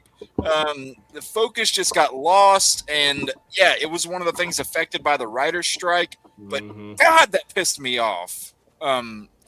Just shit after shit after shit. I got so mad with that show. I could go on and on, but we would be here until fucking 5 o'clock in the morning. I love season 1 of that show. Yeah, season 1 was amazing. I think I saw like maybe 3 or 4 episodes of season 2. It's like, yeah, I'm done with this shit. I don't know what's going on anymore. You stopped at a good time. All right, so now I get my 3. Is that correct? So, all right, so no one has picked my 3 yet. So I am absolutely shocked. Number 1 for me, and Omega is definitely going to agree with me on this one. All the Klingon shit in Star Trek over the years that has been changed and retconned and all of the above. Do you agree or disagree with me? Because we go back to like the original series and then to Next Generation and then into looks Discovery. so much different. Yes. Because actually, in just to elaborate off of that, in Enterprise, they actually explained the difference between the original series Klingons and the Next Generation. But even I say that wasn't even just Next Generation. That was more like in the movies where they gave them the head ridges and everything. And just Next Generation just continued off of that with the human. Well, I think it was like the human augmentation virus that affected the Klingons because they were trying to make their own super soldiers, but they were using the human template and it backfired. So they lost their original. So that's in Enterprise takes place like 100 years before the original series, before the Federation even formed and all that. What's up, Columbia Rican? You heard Klingons? Yeah. So. All right, so that's my first one. That was the reason why the whole difference between the but then in Discovery, I don't know what the fuck those things were. My second one is from the Arrowverse. Okay, I thought about this one. I One of think I those. know what you're doing. I think I know. the inconsistency of the Speed Force on the Flash TV show, you can make a fake one. You can have an artificial one that works through people's bodies. One's through a machine. One of them is like a cosmic entity. Sometimes it has nothing to do with the Speed Force. Then it's the power of love. Then it's a person. Then it's not a person. It's like it was so inconsistent. They were constantly having to retcon the way the Speed Force worked on the Flash TV show. Just So a whole version of this was just the Arrowverse. Yeah. Like, Right. you could just do Arrowverse. I'll just say one thing about that. Not only the did fuck? yeah, that happened What to me. happened to me? Happened to me too. Yeah. Damn it. But no, in addition to the Speed Force, they kept retconning the rules of the time travel too. Right. When the series started, it had like major consequences, and even though this ended up being a retcon of itself, in the last like season or two, they just implied that you could just hop from one timeline to another with no consequence. When people said more than once over the years that you can never ever go back. Jay to Garrick explained it. There was a whole Yeah. scene with Yeah. Jay Garrick talking about how it fractures, and even if you put it back together, it's never really the same again. Never going to be the same. You can fix Right. it. There's always going to be changes. Yeah, exactly. So that was another. Oh issue. God, Darren! No, Darren! Oh, no. because he was traveling in the negative Speed Force during that specific point in time, and that's why he can keep coming back. So well, what's even more complicated about like the time travel thing, Jake, is Flash retconned their version of this, but then also Legends had their own version, and then Legends retconned their version, and then Supergirl also did a little bit of time travel shit, which was slightly different from the other two shows. Okay. And my last retcon is sort of, I don't know if it's completely a retcon, but for me it feels like it could fit in this category, is the entire Snyderverse being made off of a movie that was never intended to be the beginning of a universe, which was Man of Steel. Man of Steel was never intended to set up the Snyderverse. It was going to be a Superman movie franchise that Zack Snyder was going to do that turned in to the Snyderverse. It was a 5-film story. Yeah. So that's one that bothers me to this day because we never got a proper sequel to Man of Steel where he's actually Superman, which is what the movie was supposed to do. Was supposed to set up Henry Cavill's Clark Kent as Superman. That's where he was going towards. And instead, we skip over that, jump into BVS, and now he's been Superman for all this time where people worship him that we never got to see, totally making it seem like that first Man of Steel movie was completely pointless. So, yeah, I didn't like that at all. Did you get the first water that we've had all night? I don't know what it's for, though. I'm not sure what it's for. I see, like, fire and water. Yeah, but I'm not sure if it's the Flash thing or the Man of Steel thing. I don't know which one it is. Probably Man of Steel, I would imagine. Isn't that an Avatar thing, like fire and water or something? Yes, that's why I did that. Yeah. But the Fire Nation attacked, so I don't know why I made fire good, but basically... Because everything changed when the Fire Nation came. Yeah. So in the chat now, I'd like for you guys to give your... Yeah, you say it to me, but I don't know which one it's for. Which take? Yeah. All mine were together. Yeah, Man of Steel. That's what you said, Darren. You thought it was the Man of Steel thing? Yeah. Anyway, let us know in the chat which person's list you think is the best one. And then if you want to drop your own, you absolutely can. I would love to see what everyone has to say. Also, StreamYard, we need to have a conversation. I'm going to hit this need help button because, like, not just Jake having audio issues, but the turning cameras off. Like turning the camera off. Like, what is that? Yeah, I mean, it's not like we're stripping on here. I don't even think when I hover over your box, I don't even have that option. I don't even have that. Sorry. No, like if I click on Darren, my options are edit name and headline, edit mic settings, kick from studio, or ban from studio. I don't have an option. I don't have an option to turn his camera off. So how is that even happening? I'm trying to see where that's an option. I don't even see it there. No, you can't. We have to have a conversation stream. Eric. Eric, look at the chat. Had me until the end. I know it's the Snyder stuff. It's always the Snyder stuff. All right. So with that being said, I think we're going to wrap up the stream. We did not hit our goal in the debunks chat, but that's fine. Guys, you let YouTube kill this channel. Yeah, that was a bonus one for a bonus stream next week. We can try that during the actual stream on Wednesday. Ted says Eric is the one I agree with the most. Well, I appreciate that, Ted. Thank you so much.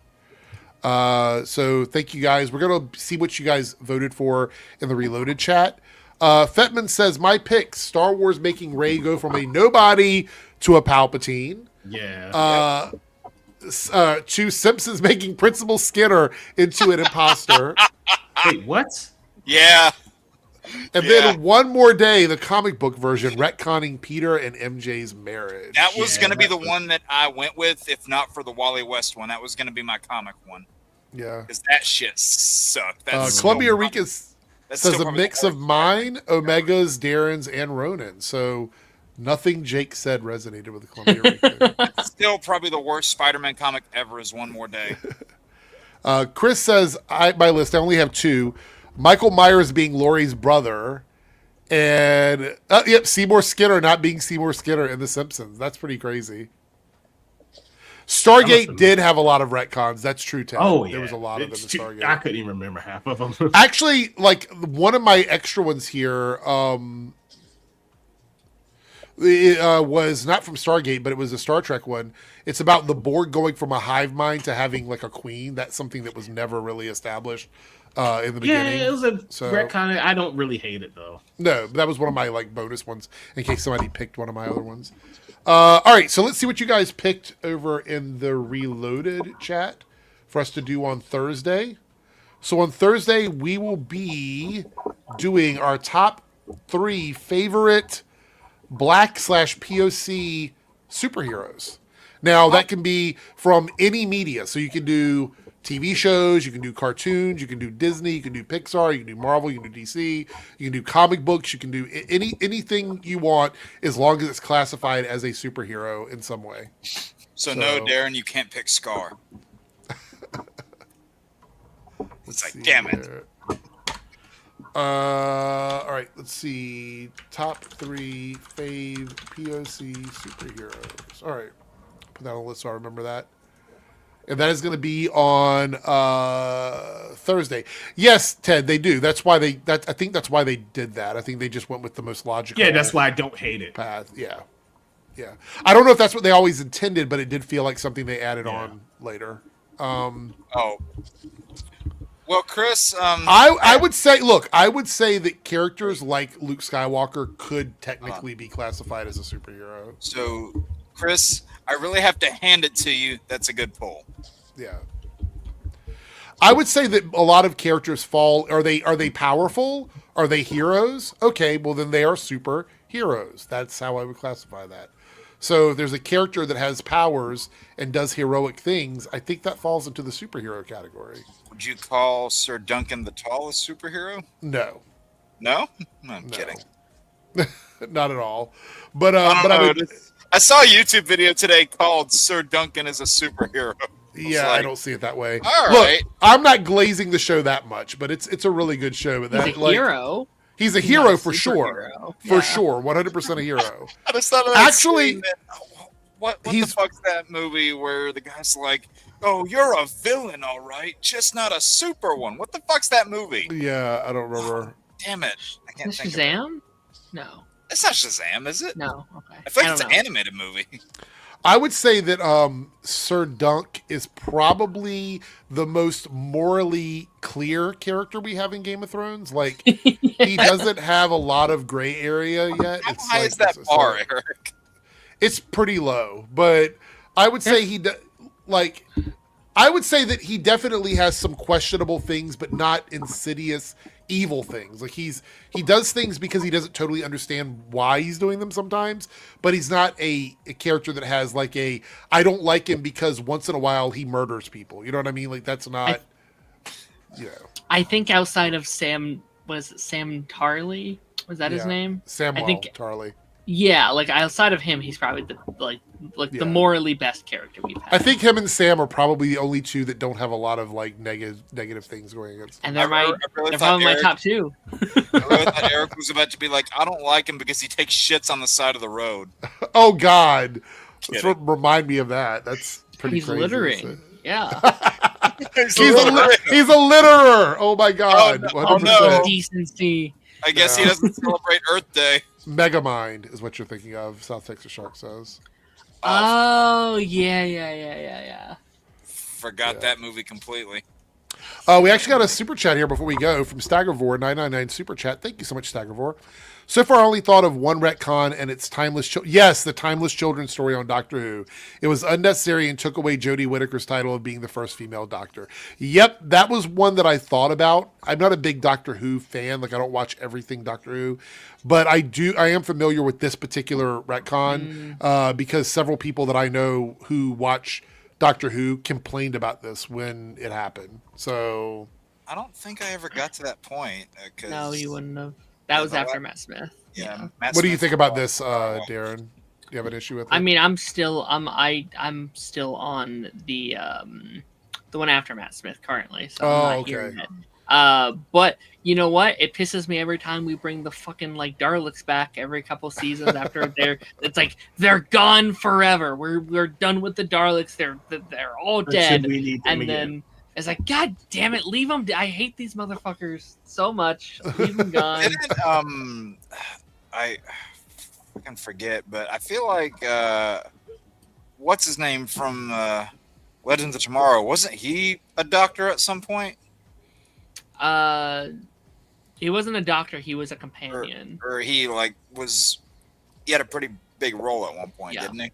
In Matt Smith's run, yeah. I forget his name. Hunter. I forget. Yeah, his name. Arthur something. I think that's the actor's Arthur- name. Darville. Yeah, Darville. Yeah. I think I remember him because he was in like the last era that I remember. So Yeah. that's probably where I draw the connection. And he was married to Karen Gillian's character in that show as well. Which is funny. Yeah. It's funny to be like Rip Hunter and Nebula.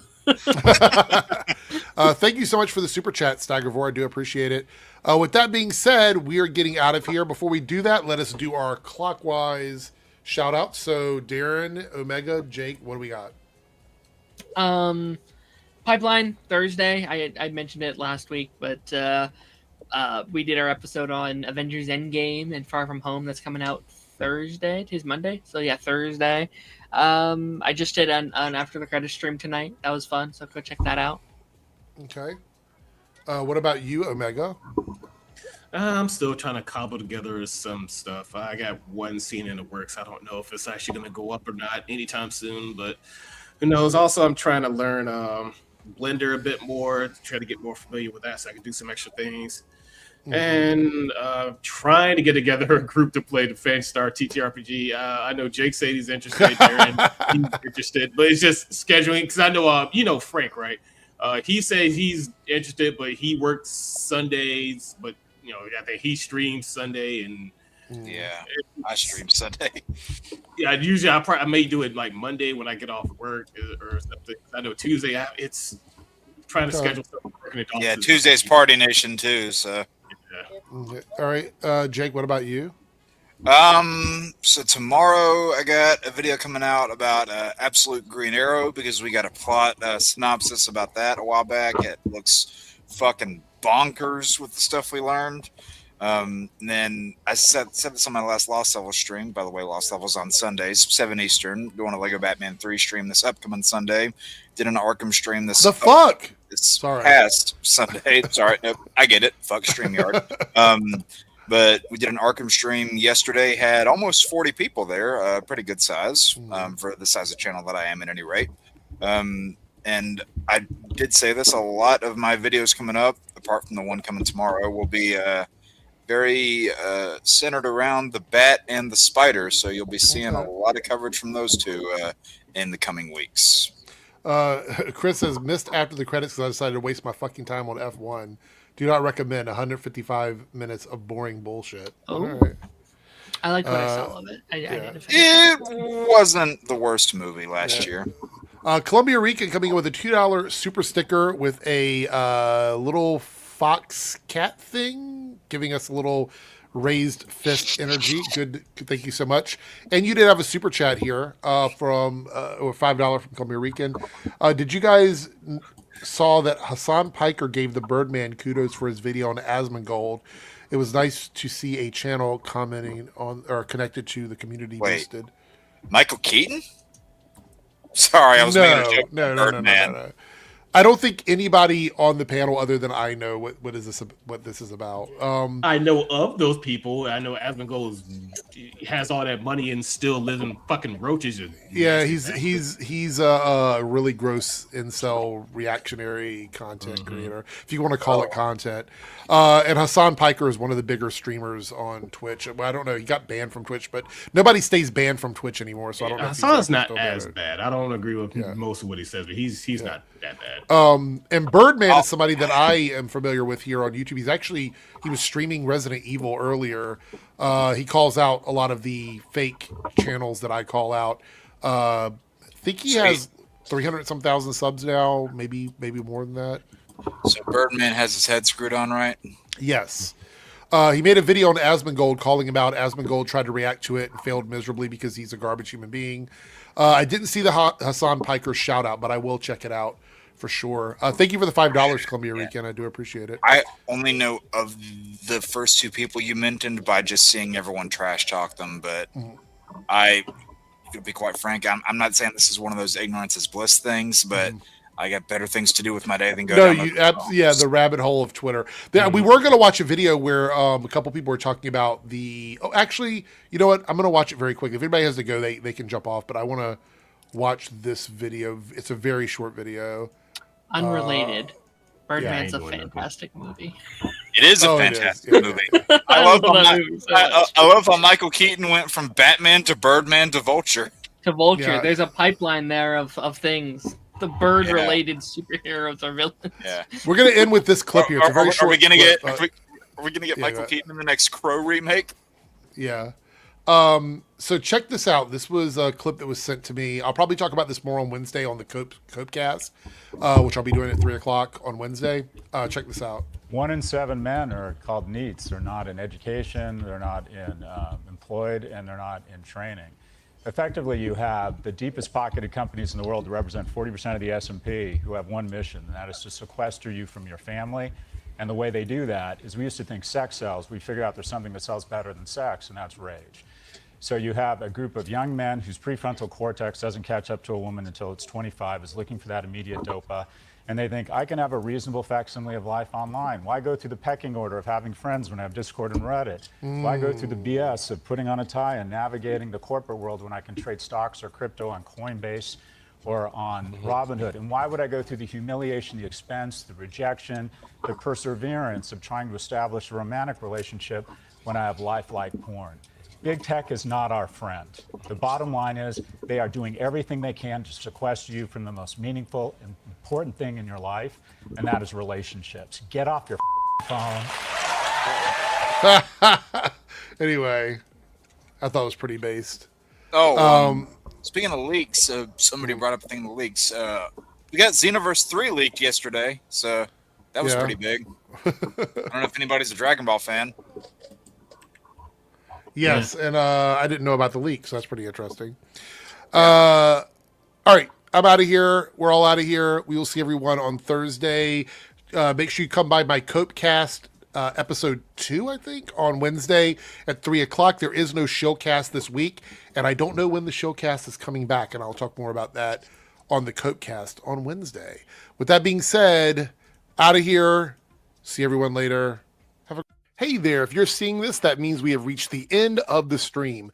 Thanks so much for your continued support with comments, likes, subscriptions, super stickers, and super chats. I just want to give a special shout out to all of the channel members who have contributed to the success of this channel with paid tiers. On the screen, you will see your name displayed as a signal of appreciation from myself and the channel. If you would like to see your name on this list, consider selecting a tier with the join or plus button depending on your platform. Thanks again, everyone. Let's hang out soon in the next stream, and I'll see you then.